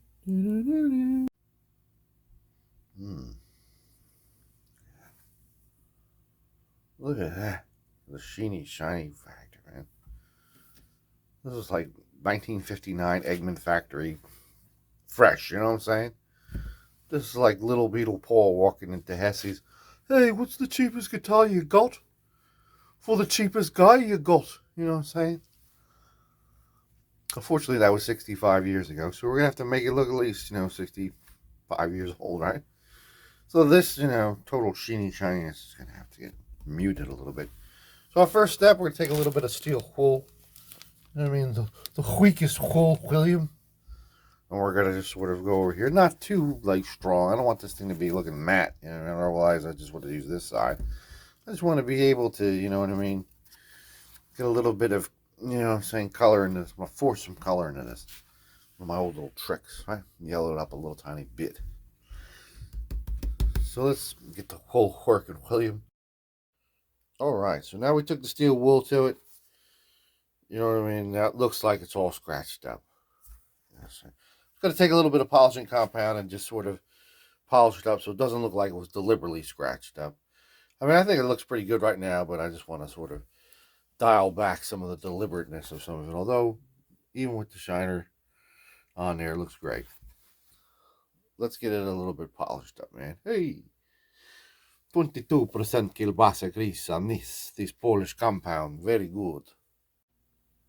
Alright, so a little bit of reshining on the de-shining, right? Good for good. It's good for the wood, man. Take a little bit of this acrylic paint, and we're going to sort of stain it with it, you know what I mean? Rub it in there. And then we're going to just wipe it off real quick. Rub it in and wipe it off. Rub it in and wipe it off. Right? Get a little color in there, and then we'll bake it in the sun for a couple of minutes. Right? A couple of minutes. Alright, so now that it's all in the grains and grill, all over the place, on the sides, we're going to take this little piece of magic erase sponge to sort of wipe it on there. I got a little bit of a wet cloth to sort of get the action. You'll see the progress, man. You'll see it, man. You'll be it. Won't you? You will.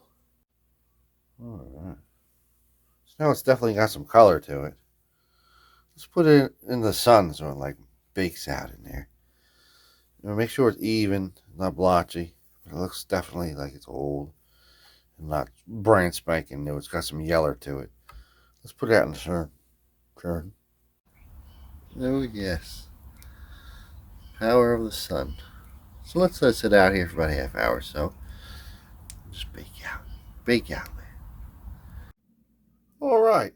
So now it's time to thread these pole piece screws in. I got the whole bag of a million of them. A couple bucks. These are old stock. Looks like they're going to be just slightly protruding through here. We'll see how much protrudes, and then we'll think about taking it off. Maybe we'll have to snap them off. I always got the bolt cutter handy. You know what I'm saying? He's got to cut a bolt or two, right? So let's see what we look when we're all bolt out of the blue, man. Bolted out of the blue, I should say. All right, so we needed the bolt cutter, and then we needed the little bolt cutter to get them all the way through. So the bolt cutter's getting too old to close his mouth. So we have something that physically looks like the Royal pickup unit mount. You know what I'm saying? This is just going to look like it, folks. It's not going to be, you know what I mean, really. It's going to be pretty much logistically what it is, but it's not going to have the same pickups. Right? It's the same wiring, just different pickups. So these we're going to sort of, I think, just set them right onto the pickup because there's going to be a lot of space at that point. Put a little bit of tinfoil around these, a little bit of glue around it. All right, and I'll show you the pickup we'll be using in just 1 second. And this, we cut them off pretty much just enough so they're protruding from the pickup cover, where we took a piece of tinfoil and we crumpled it up a little bit and put it on top of the Arctic pickup. And then we tested like connectivity from every one of these pickups with the multimeter, make sure that we had a, you know what I mean, that it was touching, you know what I'm saying. That's the way it's done, man. That's the way it's got to be. So let's start talking about electronics on here, right? Let me get everything gathered together and I'll be right back at you. Alright, so let's talk electronics. This is what the back of the assembly looked like. What did it look like? Well, that's what it looked like. Now we've been getting this guy all correct, you know, look-wise so far, but let's talk a little bit more Tom Turkey about what the hell are we going to do. What the hell are we going to do? We got all our components here. This is our neck pickup. We're just going to basically put a piece of tin foil rolled up in a little ball. We're going to run a bead of hot glue around here, like a nice thick bead of hot glue. Like a hot glue gun, hot glue. Just glue this motherfucker right on there. That's all we're going to do. Right where it needs to be. Now we have these guys. Might to trim them, might not. These were originally the pickups I was going to use for the whole project, but this thing came with this, which I've already sort of bent to the exact specification that our neck needs. I got these pickups a couple of years ago for a project. They were the wrong pickups. Whatever, I don't even remember what project it was. I think it might have been a gold foil of some sort. And I don't think I even did an episode about it. I don't remember exactly where I got these. It was an error You know what I mean? They were supposed to be gold foil. They were not. That I remember. And I got them for free. You know what I'm saying? Got them for free. They're mine. Right? So I set my drawer for a long time, and then I got this project on my little, bench here, and I was like, I wonder if I could use these. What's inside? Right. So I unscrewed one of them. And inside of there is a pickup underneath this little thing. It kind of almost resembles like a humbucker version of what was on the guitar initially. You can just take this guy right out of the bracing here. And it's running like a nice 8.23. It's a nice little humbucker. And I was just thinking of putting it like right here. What I'm saying, I was just right straight up against that and just gluing it right to it. Just gluing it right there. You know what I'm saying? And gluing the other guy there. We got these guys I showed you before, which was a fun time, right? This barrel jack from China from a couple of years ago. Just had it in the drawer for a while, working on Kramer, and this guy was like, didn't ever show up. I was like, he never showed up. Showed up like a year later. It was weird. Man, that's the longest delay. And the package was all jacked up looking. The address was ridiculous. But you know what I'm saying? We're trying to glue this right in the corner here. Right in the corner. Hot glue. You know what I mean? And we're going to have a piece of tape. You see, this is originally had a piece of tape. I have that same kind of aluminum shielding tape. We're going to put it back here. Having to touch a little bit of that continuously. You know what I mean? So it's all grounded out. We're going to do that. You know, they got a little ground thing going on here. You know what I'm saying? I got the proper, you know what I'm saying? Let's talk about capacitors, capacitations, man. Now the capacitors here. So I tried to find something that kind of aesthetically looks like it and is like going to be good. These were highly recommended a couple times for these particular capacitors, man. Capacitations. You know this is an eBay thing, you know, it says on a piece of paper. But it was a great transaction. It wasn't a couple bucks, you know what I'm saying? These are like gorgeous. And then they're the right ones too, man. 22s, man. Gorgeous, man. Beautiful. They're old stock. You can tell they're all like fucking half rusty and shit, man. I love that. I love that. Vintage tone, man. Oh, beautiful. I'm so excited about those caps more than anything else. Although I never even use the goddamn tone knob. I haven't really put it on there. Put it on there for show. I'd be just as good with a 2 volume knobs, right? You know what I mean? I'd be all right with just 2 volume knobs. Anyway, here I go, man. Let's get everything on there. While I'm at it, you know, line this up on the guitar. You know what I mean? Right here. You know what I'm saying? See how that's done? I don't think I'm going to need to do anything other than just sort of, you know what I mean? And the next step after this is going to be putting this damn binding in, man. I'm just a pain in the ass. We have to have all this done before we can do that. Right? One thing at a time, people. One thing at a time is all we do. All right, so let's glue up the neck pickup first. Got the glue gun ready. Got a little piece of tin foil going across the backs of those screws, really to protect, you know what I mean, the pickup, because this has a little piece of plastic on it. We're going to pull that off. I've already checked connectivity with the multimeter. Every single screw on the front, you know what I mean, has connectivity to this piece of tin foil on the back. So we're all mic'd up, man. So let's glue this guy on. We're just going to put a bead of glue, you know what I mean, around the edge of this. And then we're just going to glue it right to here, right in the middle. Quick and thoroughly. Ready? Peel off that tape. Heat up that glue gun. Let's do it out, man. The little glue sticks for this, you can get them at the Dollar Tree. $1.25 tree at this point. By the time this video comes out, it'll be the $1.50 tree. Who knows, man? At this point in time. You know what I'm saying? I'll see you when this one's glued up. Alright, so it's down nice and good. Looks good. I have it connected to the multimeter right here.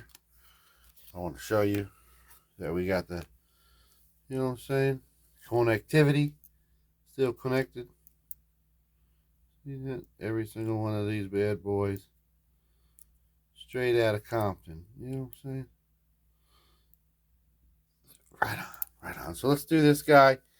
This is going to be a different sort of animal, but the same sort of idea. We're going to take a piece of tin foil, put it around here. But you see how long these guys are? That's good though, because this is going to be a bridge pickup. And this is very, very small. So what we're going to do, I have this double adhesive cushion, really. You know what I'm saying? I use this all the time in guitar cavities, so like behind thin pickups or whatever. We're going to put a piece on this side, piece on this side, a little bit of a gap in the middle. We're going to coat that with tin foil, and we're just going to, you know what I mean, glue it down around that, man. We'll see when we're darn doing that. You darn fool. You darn crazy. All right, so this guy's on real good. It's a real strong bond. Next thing we want to do, we want to put this little foil tape on here, and we want to remember to extend the piece here to ground out the jack that we're going to roughly put going up like right here. Right, so let's put that tape down right in there. Right in there, my friend. Right in there. Put it down shirt. Let's get the foil tape down. Looks good. Have a pot that we stuck through there to make sure we get it through. Remember, these pots sometimes have these little lips that you got to take off with a needle nose plier. Easy thing. We got this little thing in the corner here to make ground with the jack, which we're going to take the hot glue and just big dollop like right there. And check the connectivity, make sure it's good, like right there. It's perfect. So that way, you know what I mean, we'll have clearance from the pot right here. More or less. You know what I'm saying? Let's do it down. Let's glue it up. There's plenty of room with the pot. Nice solid hold. Right where it needs to be. Run that piece of binding right up this lip. Right around there. You know what I'm saying? Good job. Nice solid deal too. Although we have to be real careful. That's right where it should be. Alright, so let's do these electronics, man. Let's put these pots in. Pull those little lips off. Right. Put them all where they need to be and solder the electronics up, right? We'll do a beautiful job, but you know what I mean? Do it a little bit nicer for the people than we have to. Right? Honor the Beatles.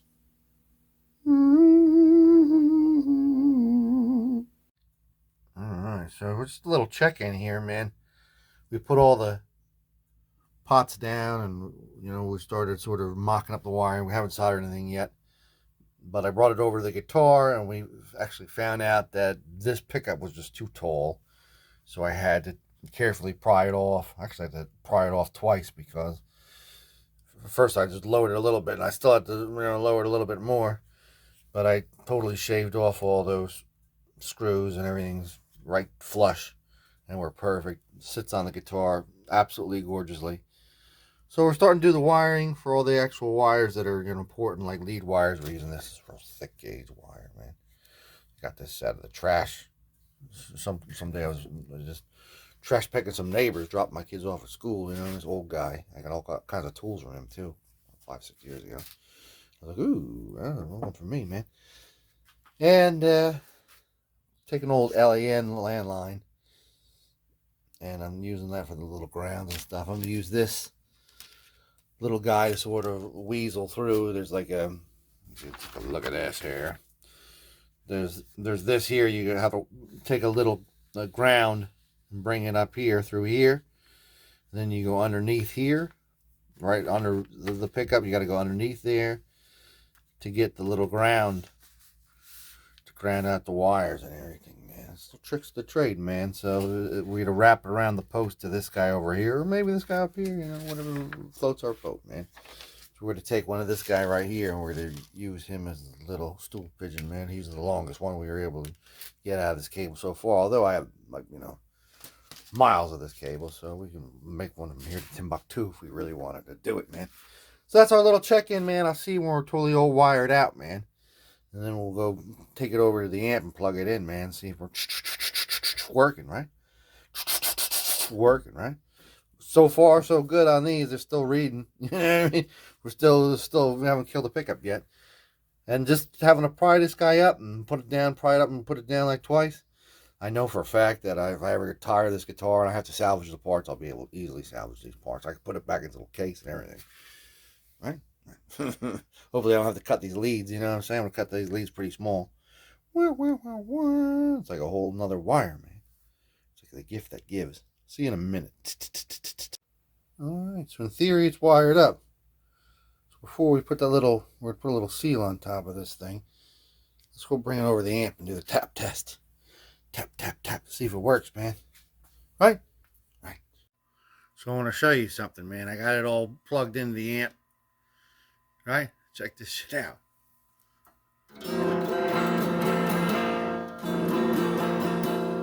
See that? Works. Back to the lab, man. Now it's wrapped up like a baked potato. And we put it on the guitar and it looks all right. So now we got to fit this little bracket here. Yay! We're not going to actually put it on the guitar yet, of course. We're just going to put it on there so we can put it on the guitar. You know what I'm saying? We have these old slot-headed slots. You know what I'm saying? Beautiful. A whole drawer full of them. This is 1/4-inch tiny machine screws. Which is what they are, my friends. Right? So we're going to, I have a modern nut. You know what I'm saying? Well, a nut's modern, man. It's a 4, right? 4 machine screw. Let's do it up, man. I'll see you on the flip of that switch.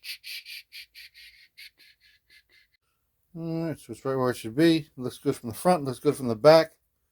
Let's talk about binding, right? So, I threw all my binding collection here, and I'm bound to say that this is the best binding. It's slightly off-white, like nice thick size. We're just gonna, and the good thing about this is you can bend this binding, and you bend it into like a shape, and it'll stay. You know what I'm saying? Like really, really good. So we're just gonna like sort of tape it up slowly but surely around here, where it should be, and just, you know, get that crazy glue gel in there. Starting like here, and just going around here. Going all the way around, all the way here, down to here, right? Then we're going to start up on this side. Again, go here, get the Dremel out, a little bump, you know what I'm saying, and back up to here. Right? That's the idea anyway. So, I'll see you, you know, I'll give you 2 little check-ins, you know, when we're like right around here, and like when we're like almost done, right? And I'll say, oh, what a bitch this has been. You know what I mean? Right when we're done dremeling this piece out. See you then. Alright, so it's slow go as you glue, man. It's holding it down with your finger. I've made like a little, you know what I'm saying, sort of wedge there. I get glue all over myself. Everywhere, man. So, essentially, we're almost here. We're going to cut it off right at the end of that. We're going to start again here. And I'll show you right after I Dremel out this area right there. Right? I'll show you that personally. See in a minute. Alright, so I use that head. I cut this little gap right here. And it's going to go right over there. You know what I mean? We'll straighten that out though. It's not straight, but it'll look great. I'll finish this up and I'll show you then. There it is, man. Perfectly bound. That's like outdone myself kind of bound.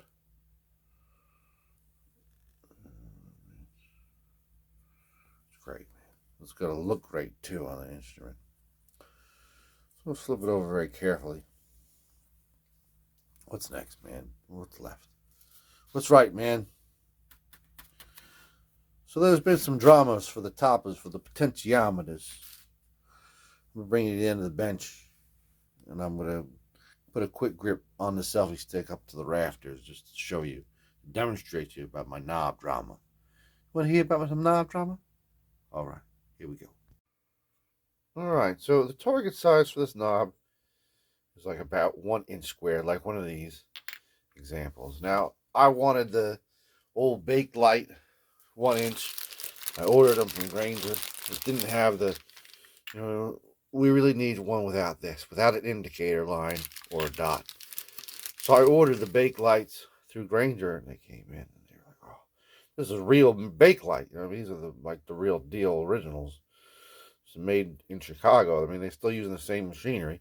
That one doesn't have a label. I was weird. That was like an anomaly. I ordered 5. This one still has the original like stamping and everything. And that, like, you know what I'm saying? Like Dakaware, Chicago. This like the original. You know what I'm saying? From like the 30s. The Art Deco, you know, font and everything. And this is like, you know what I'm saying? I was excited about it, and I realized they're just way too big. You know what I'm saying? They're just way too big. I was like, oh. And they're like $3 a piece at Granger. They must have got like a huge order of them, and they have no indicators. They have, this is like pad printed. You know, you just easily take a little bit of nail polish remover and remove that. I think alcohol probably remove, but you don't want to mess up the bake light, really. It's cool because it's a real bake light thing, and I was like, I can't use it. So what am I going to do? I'm just going to take one of these guys and just try to sand this off. You know what I'm saying? I'm just going to try to sand it. Sandpaper, you know what I mean? Maybe just, this looks like it's just paint, like pad painted too. This is definitely indented. So let's see what we can do. I'll come right back at you and see if we can, maybe I'll have to paint it even, you know what I mean? We'll see. But we're going to have to make do with what we got. Right? What we got. You see that? Pretty much just use sandpaper up to 3000 real quick. And I think if I paint it, spray painted that black lacquer, and I mean, fuck this. That's not even, nobody can see it. I think we'll be good. So let me do it a little bit better, a little nicer for the people, and it'll look kind of like, more like a bake light, you know what I mean? With black paint on it, you know what I mean? It's cool, man. It's a cool thing, man. It's a cool thing. So I'll see you when we're all sanded down when we're outside. Next nice day, if we have another nice day. All right, it's another one of those fine February days. A little bit cold, but beautiful nonetheless. So now we could probably get, you know what I mean, away with just, you know, put a little oil on these. And they'll just look a little worn out. But I want to sort of, you know what I mean, do something special. Now I've taken a very fine tip Sharpie, and I've sort of filled in all those little white, see the little white position markers on the side there, just to kill that white paint, really, so it doesn't like float up to the top once we actually paint it, which we're about to do right this minute. We got the old black lacquer. Let's paint it up. One coat should be good on this one. I'll see in a minute. So there you go, a nice thick coat from all angles. You know what I'm saying? Let this dry and see how it looks. Right? Right. And there they are, man. Been sitting in a box for about a week and a half after we painted them. Make sure they're nice and dry, but they look all old. So let's put these guys on, man. Let's put them on. We have all these turned all the way down, so we'll just, you know what I mean, line them up and make them look nice to people. I'll see you in a second. Hey, looking good there, Charlie. Look at that, man. Yeah, how close we are to the original, man. It's almost shocking. Shocking how smashing it's coming. The knobs look all scratched up. I mean, they don't look as bad as they do, like in person when we shine a light on it. I'll take the light off. You know what I'm saying? Now look at them. You know what I mean? All baked like looking, man. It's great. I like back on because I like the light, man. So anyway, look at this little hole here, man.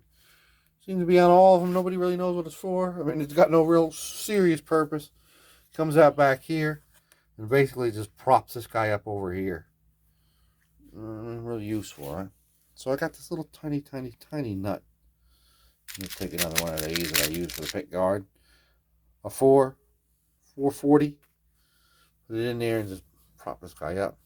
And I'm going to take a little tiny piece of tape eventually and just tape them down. But I'm going to wait on that because I have other use. Think this thing That black thing. We'll talk about that in a second. Let's put that little screw in there and buttress that wire up with that little tiny nut, man. Hey, what you doing in there? Come out and play. I want to show you something. All right, so there's that useless screw with the little tiny nut on it, man. You know what I'm saying? We're just trying to fill the shoes of a picture, man. You know what I mean? I think we're doing an all right job. Right, so now it's time to like put this guy together, man. We've had enough bullshitting because we just like to bullshit all day long, right? So what we're gonna want to do is we're gonna want to duplicate this by using this and putting a plastic backing, so it's just sort of semi-adheres to the, you know what I mean, backing of the guitar. It's roughly about 2.5 inches wide by about 7 5/8 inches long, well, more or less, give or take a millimeter or a smidge of a hair there, right? So what we're going to do is we're going to pretty much just rip this tape to that particular size, and we're going to lay it flat on the other side of the counter, and that's when I'll see you at that moment, my friends. All right, so we have a piece cut exact to the right specifications, and we didn't even touch the back of it. This is a piece of plastic from like a croissant pack, you know, 6-pack of croissants. I washed it off. You can still see like a little bit of detergent or something on there, man. That's Spyro Gyra, man. We're all going to go. So we're just going to cut this up with a nice pair of shears. You know what I mean? Just so we have like, go like, you know what I mean, a little square here. So like, right like that. And this end part, we're going to leave that loose so we can feed this little wire. You know what I'm saying? Like right through that pickup. We go right here. We go out the bottom, right? We just come out here at the end. I'll show you. I'll show you. You'll see, neighbor. Come on, let's do it. I'll show you when we're all, you know what I mean, one piece by one piece. Right? You see that? See what I mean, Vern? We have that little wire going underneath there, right under the pickup, coming out of the end there. So let's go line it up on the guitar, right? And hopefully it looks good. Hopefully it looks great. See you there, partner. That looks perfect. You know what I mean? Looks like right on, people. Right on. We did this from scratch. Understand that? Pride. So now let's attach it, man. I got some, stick with the pan heads. Number 2 slotted pan heads. A bunch of these from McMaster car. Car McMaster, man. You know what I'm saying? Put them in there. We want to line this up exactly like about a millimeter below where the strings are. Right around there. Right around. You know what I'm saying? So we use those for that. I got the little tiny bit on the drill. D-walk, man. 3-walk. Let's do it and do it very carefully. We're doing it. We're doing it. We're doing it well. We're doing it. We're doing it. We're doing it well. So it only really needs one screw because this screw's kind of close to the edge. You know what I'm saying? We don't want to get too edge warm. Edge warm, man.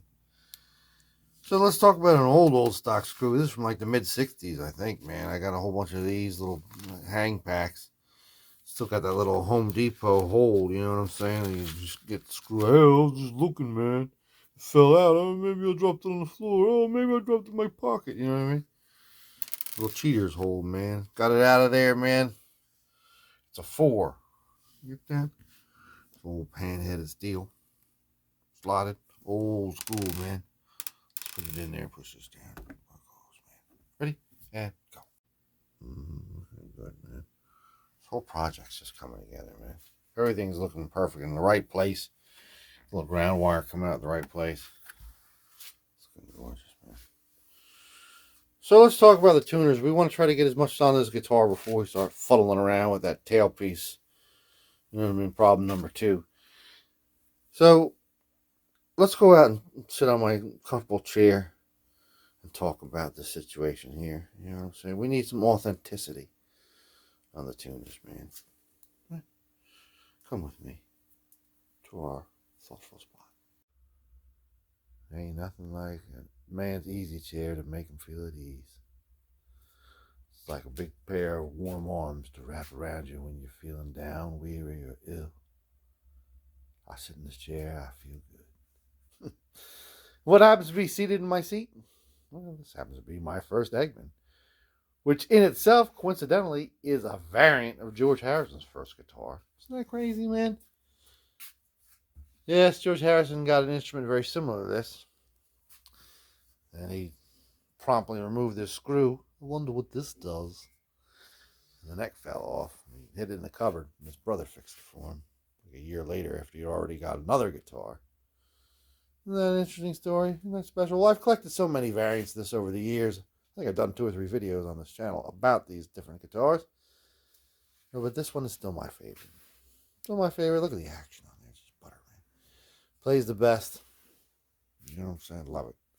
Love it, love it, love it. But it's not really worth much money. You know why it's not worth that much money? Because a lot of stuff is missing from it. The label, God. No respect, man. Look at this. Pickguard is bubbling out. Right? The original bridge is missing. The bridge that was actually on this instrument when I first got it was this. It's like some kind of like hand machined. Yeah, there's all kinds of dust on it. Hand machine job. It's still sitting on my shelf over here from like many years ago. I'll never put that on a guitar because it's so bizarre. Put one of these old 60s jobbers on there though, and the thing's like gorgeous, man. So that in mind, man, this is never gonna be worth that much money because it's got missing so many parts. Check out that diamond, man. Is that real, man?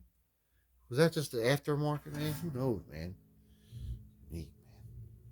It'll still be my favorite guitar even after I rob the tuners from it. It's like giving like a kidney to like a family member. Only in this case, the family member dies or you don't like them that much, you can take that organ back, right? So we're going to take this. We're taking screws too, man. Screw you, man. You don't need it anymore. I'm going to liberate you of your pain. These are almost exactly like the ones McCartney has on his Rosetti, man. Look at those pearloid. Early 60s, late 50s buttons, man. You know what I'm saying? That's just the scoop, man. The right shape, the right look. Right here. These are only $3.99 on AliExpress. I have a bunch of them, man. A whole bunch of them. And it looks like the holes even line up, man. Looks like everything lines up. Oh, I just dropped them on the floor. Isn't that special? See that? I'm not going to drill any holes or anything, man. We're just slipping right in there. We're not going to ever talk about it again. I'll probably never play this instrument again, just knowing that shit. Upsetting or rewarding at the same time. Let's see when we got it removed, man. Let the removal begin. I used to think this is the 1960.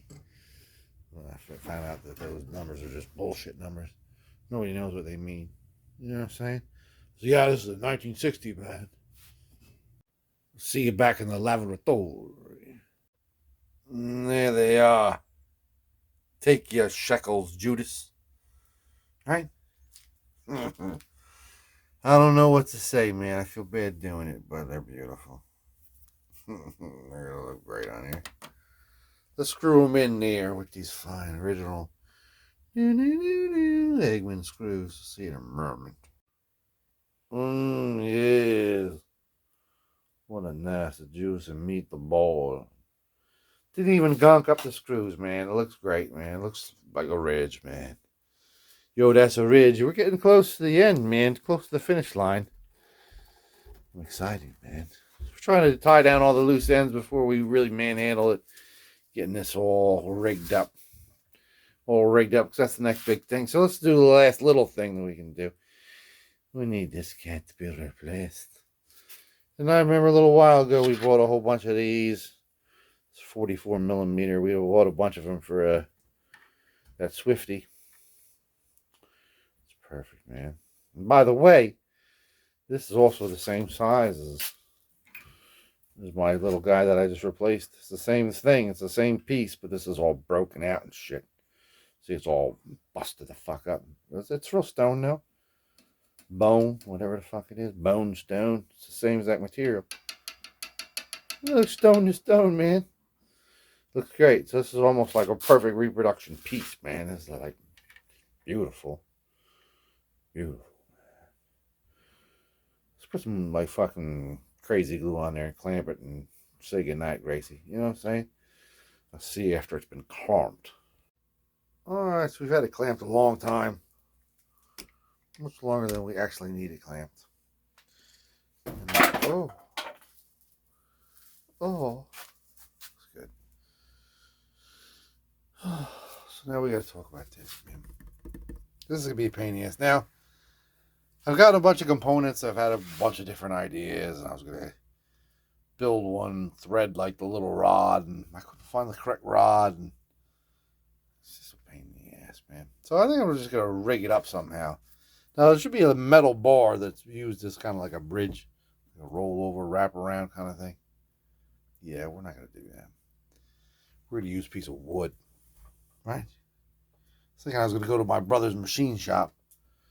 And like, you know what I mean, try to get him to like, help me, cut a bar and cut holes in it and all this stuff.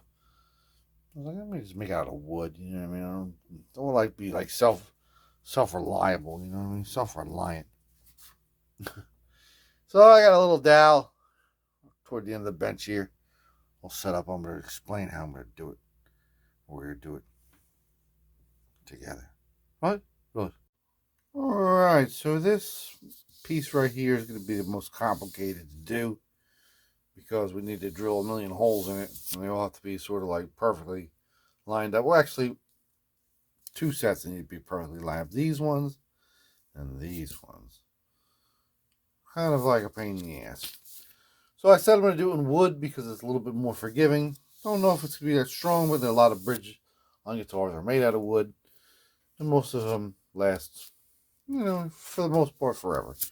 So we're going to cut this dowel, which is almost perfect, on the scroll saw 3 ways. 1, 2, 3, right? So we get 3 of them out of this. In case we fuck it up, we'll have an extra one.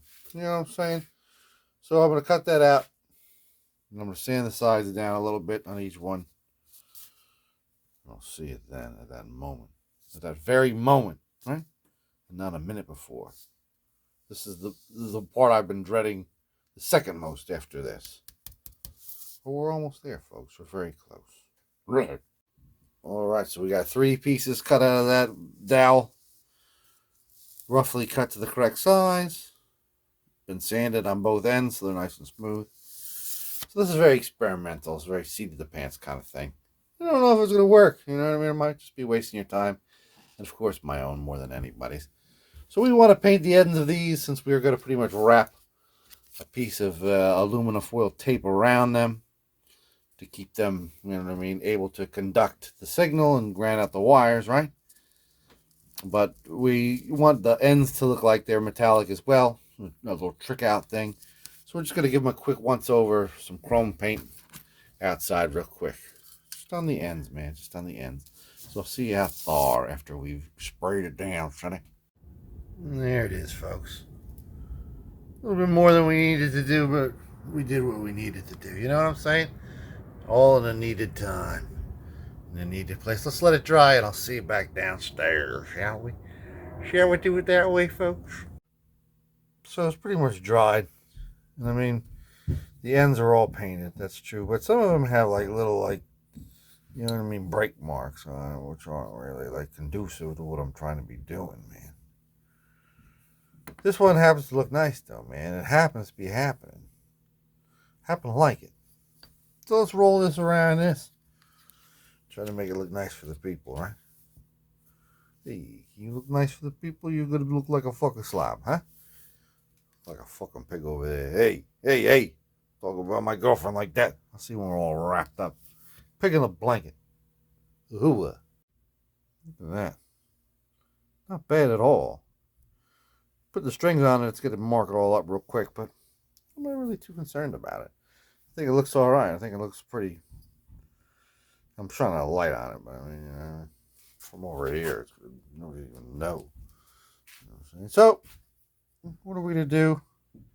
Well, we have that seam going down the bottom. See, there's the seam. We're going to use that as kind of a guide to drill these holes for the flywheels. Right? make them, you know, a little bit oversized, just so, you know, I mean, there's no struggling. We don't want to struggle. Let's try to do it, man. It might not even work, man. This might be an exercise in futility, man. I like that kind of thing. We'll see in a minute. Doesn't look overtly bad. Let's try to do the size. I got them marked off too. Right? Let's try to do it out, man. A little blowback on the bottom. That's gonna be on the bottom, you know what I mean? That's no big. That's no big, yo. Right? So we got it all drilled out. Not a great job, but I think it's gonna work. So let's get moving. This is a tailpiece that I got. It was advertised as being old and distressed. This is from the Fonzie bass, man. Hey, I don't know where the fuck it came from. It's actually made in Korea, supposedly. They look like they were sitting in a trailer for a long time. Got these real old stock pan heads.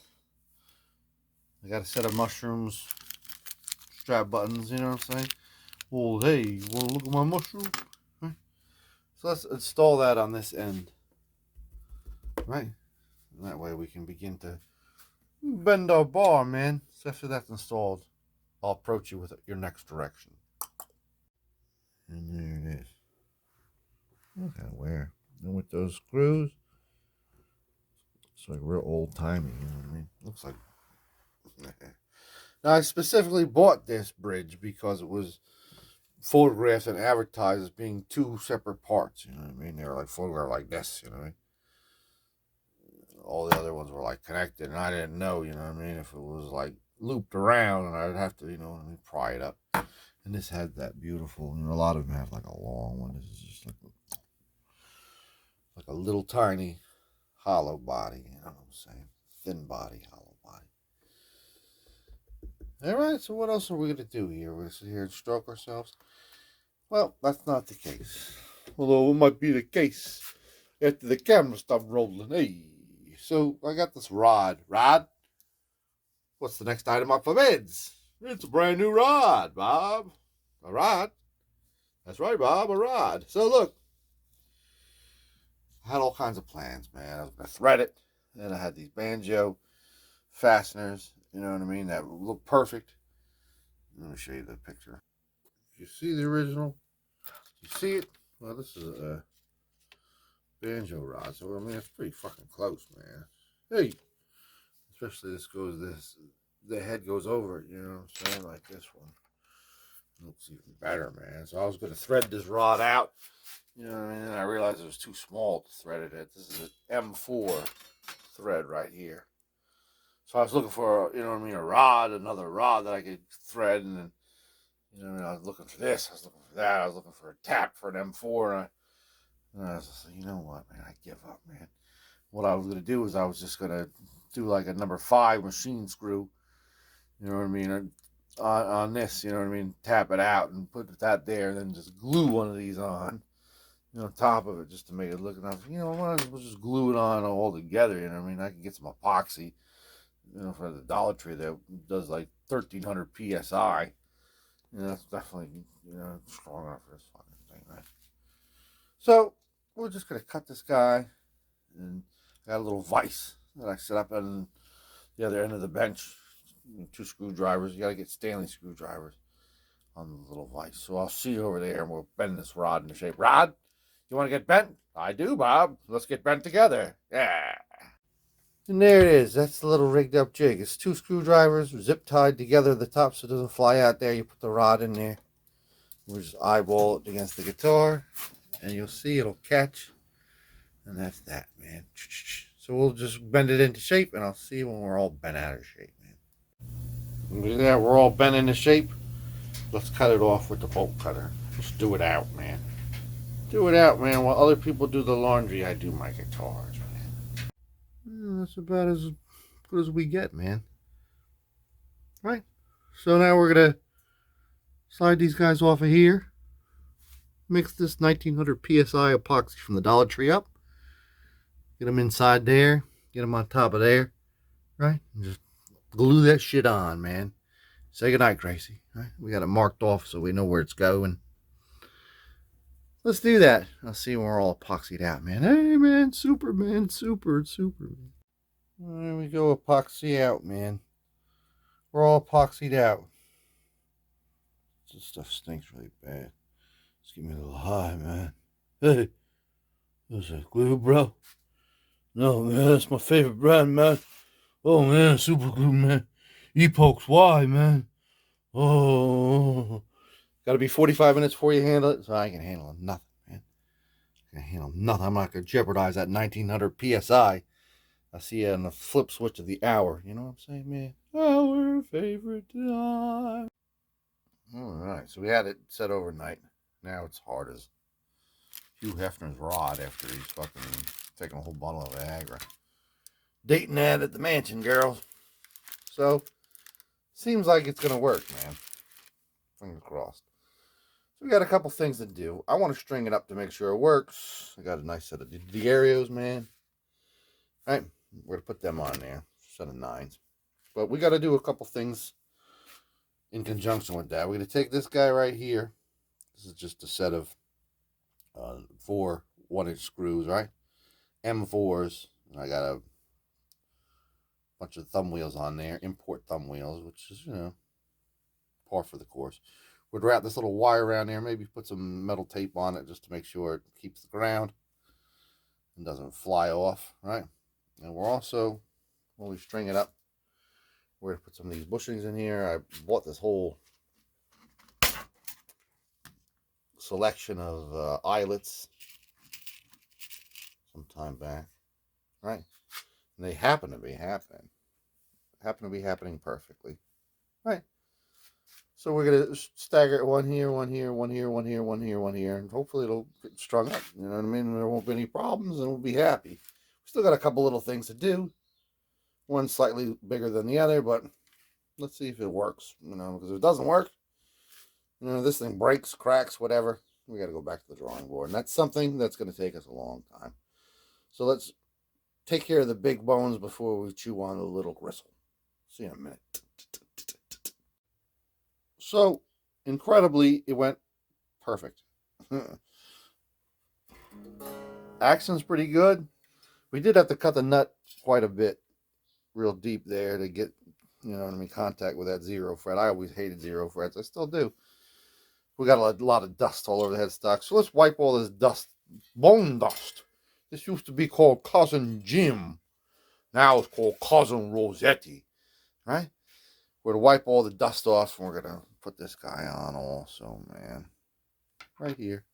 See, there's already a hueco for him. A little hole.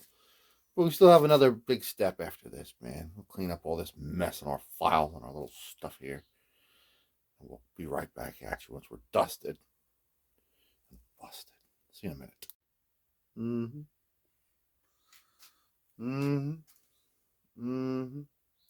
You know what? This fucking thing isn't a bad guitar. It's not. I plugged it in just now, and it sounds pretty good. It's got a weird sort of circuit going on there. I mean, it's like a strange blend. And luckily, this guy was a little bit lower. It's got a higher output than this guy. So it's like perfect by coincidence. And the tone knobs, they don't seem to really do too much, but it's like dialing strange sort of like sounds. There's actually, I believe, a rehearsal tape from the Beatles shortly after McCartney got this. And I believe Stu Sutcliffe's on it and everything. Doing like Spite of All the Danger and Like Dreamers Do, stuff like that. Early Beatles stuff. And the tone of McCartney's guitar sounds was just like this. I mean, it's just like a murky sort of garbled early cheap electric guitar sound. You know what I mean? Good on you, Egmond. So, let's talk a little bit more. I mean, we really, you know, have very little to do except for this, man. What? There was a sticker on here that said, you know what I mean? Solid 7 Rosetti. It's kind of hard to find that logo, but we have isolated it from one of the pictures from earlier that I told you I was going to do. I'm going to bring it to the Learning Lab. I'm going to show you that process right now. Come with me, my friend. Let's learn together. Welcome back to the Learning Laboratory. So this is a little corner of that reverb listing image of the logo we were talking about earlier. This is the best image I could find online of it. And you'll take a look, take a gander. It's all in solid gold except for the 7's got like a black outline around it. You know what I'm saying? This, as you can see, it's not really clear. I mean, it kind of looks a little bit clearer than it is because, you know, we're filming off a computer screen. But if you're looking at it, you're like, it's kind of jacked up looking. So the first thing we did was we ran it through one of those online AI programs, and we really cleaned it up. You can't see the difference between this and this that well, but I can. It looks a lot better. It's a lot more well-defined. It's solid, man. So after we ran through the AI program, brought it into Photoshop, put it into our, regular old grayscale. And then after we grayscale it, we inverted it. You know what I'm saying? It looks a little bit jacked up, but if you can see it, you'll see the details. And with those scant little details, we were able to sort of darken it out a little bit using, you know, our wonderful Photoshop magic. And we just kept working on it. You know, we got a solid, the solid sort of illustration look there. You know what I mean? It's nice and dark. And once we got it to this point, we sort of made it its own little piece, man. Its own little graphic, right? Its own little image, man. And we just kept working on it. You know what I'm saying? We worked on it and made it look even better. We unstretched it. You know what I'm saying? There was a little bit of scaling and skewing in perspective that we had to work on. And once we got it looking like this, we were satisfied. You know what I mean? Satisfied as could be, right? And then we remembered, oh, what about this guy in the middle, man? You know, so what we did was we brought 7 Up a little bit. So we know what I'm saying? We need 7 Up just so we can fit it in there. Plus, we didn't get the black outline because we inverted it. We sort of lost that. So we made it a little bigger. And once we made it bigger, we made a little insert piece right there. And once we made the insert piece, we brought this graphic into our old open office. You know what I'm saying? We made a whole sheet full of them, and we're done making a sheet full of them. We printed it out. You know what I'm saying? As text. You always want to print out as text, man. And we looked through them, and I see how my fuse is starting to get a little fucked up over there. We found this one. This one looks best right here, I think. Best of the best, right? So what we're going to do with that one is we're going to take, this is iron-on gold foil sheets I have. Oh, no, I just dropped it. And with iron-on gold foil, we're going to put that iron-on gold foil all around here, except for the 7. We're going to keep the 7 unironed on because we're going to take this little piece, we're going to cut it out and put it on top of there. So we're going to go for this, but not this. Right? So let's cut a piece of gold foil, right? Iron it on there. Oh, and see how it looks. Once you iron it on, you just take a piece of like masking tape and just pull off whatever's left, and it looks beautiful. And I'll see you at that punch. 1, 2, 3.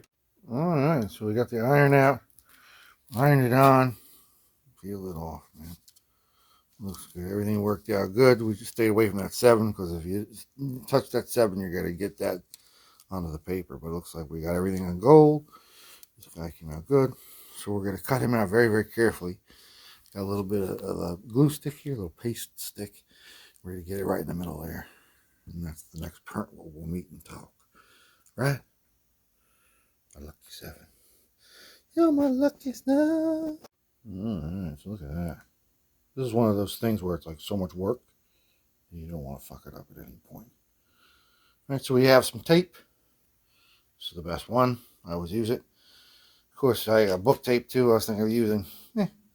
We'll go with this. Let's put it on there real carefully, real solidly. The Solid 7, man. The Solid 7. It's the only one I'm still missing. The puzzle's almost complete. The puzzle's almost complete. There we go, man. That looks good.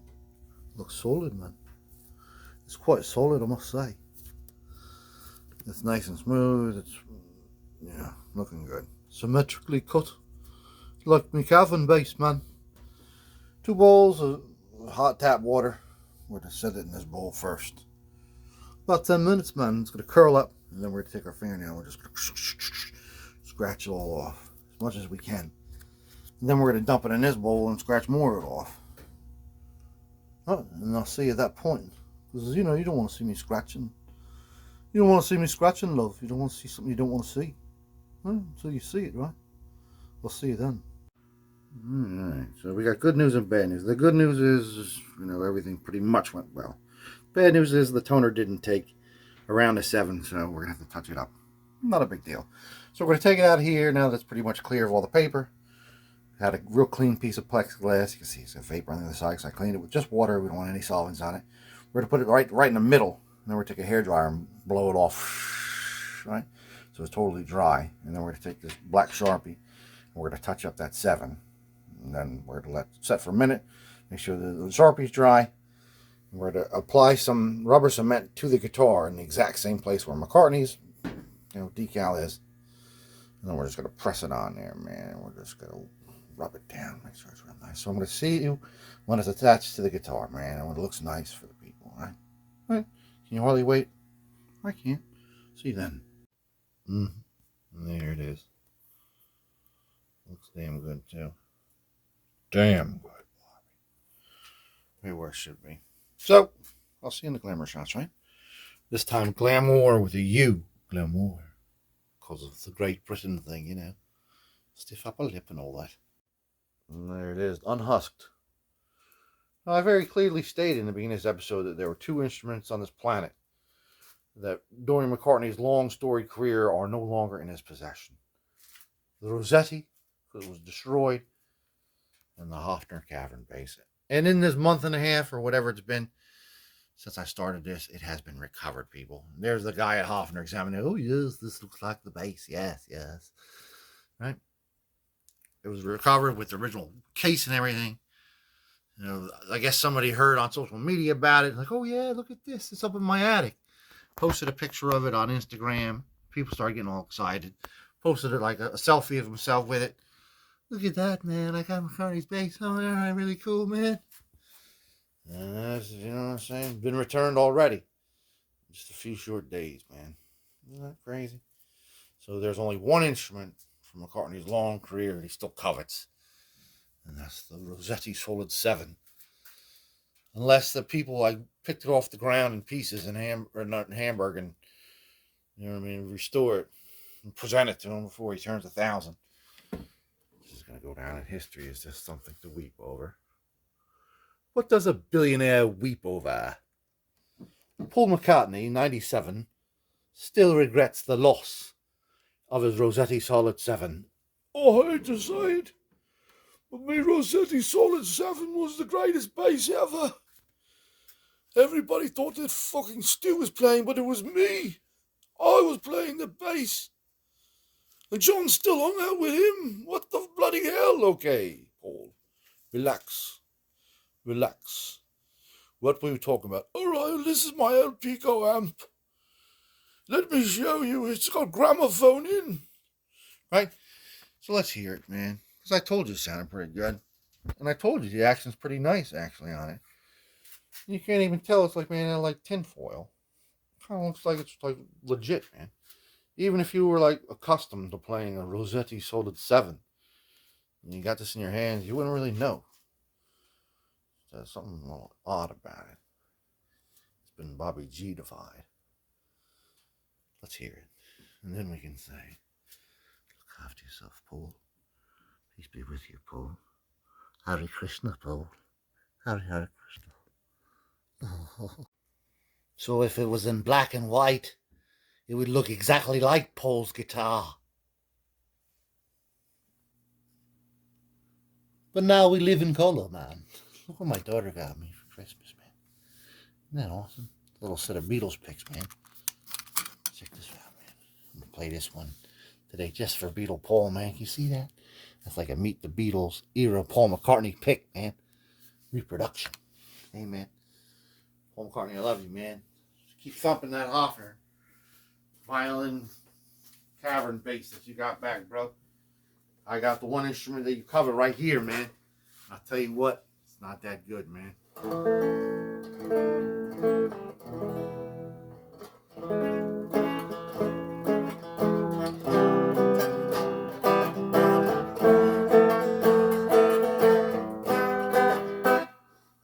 I'll tell you, the tuners aren't that good.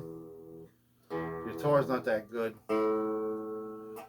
Mostly, the guitar player's not that good. What can I say? I'm an old man. So, we talk about McCartney ad nauseum in this episode. Sunday, the 25th of February, marks the 81st birthday of the great dark horse, George Harrison, man, the youngest Beatle. And there's one thing about George Harrison that I just like to share with you, man.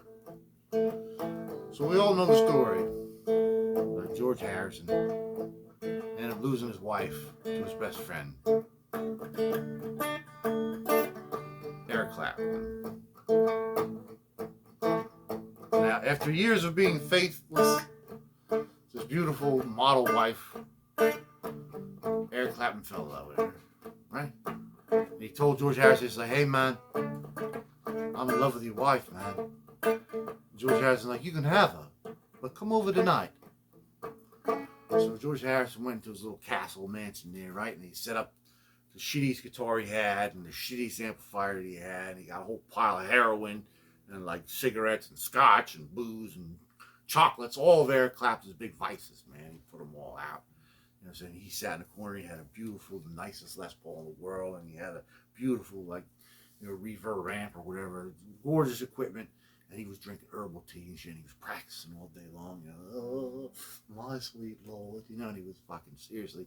And the hour came, Clapton came, and Patty came down the stairs, and they're like, we're going to duel for you. Whoever wins, you will leave with that gentleman, right?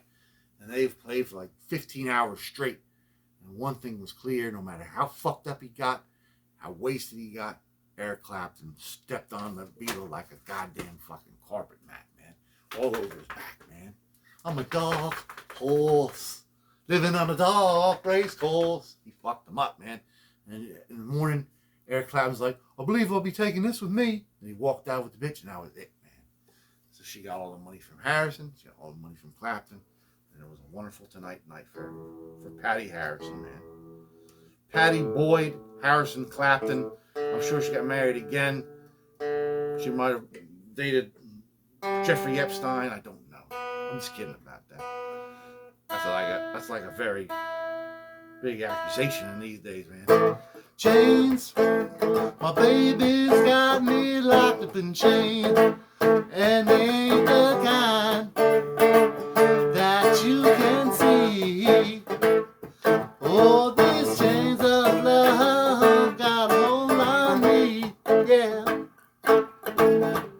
Let me tell you, pretty baby, I think you're fine. I'd like to love you, but I can't break away from all these chains. So they will not stay in tune, but it doesn't matter because you get the idea, man. It's a piece of shit guitar. It's the first electric guitar Paul McCartney ever owned, man. Here it is, man. I've restored it. I'm going to go hang it up on a wall and you'll never see it again. Peace be with you. I'll see you next time. If there's a next time. Right? Right? Right? Right? Right?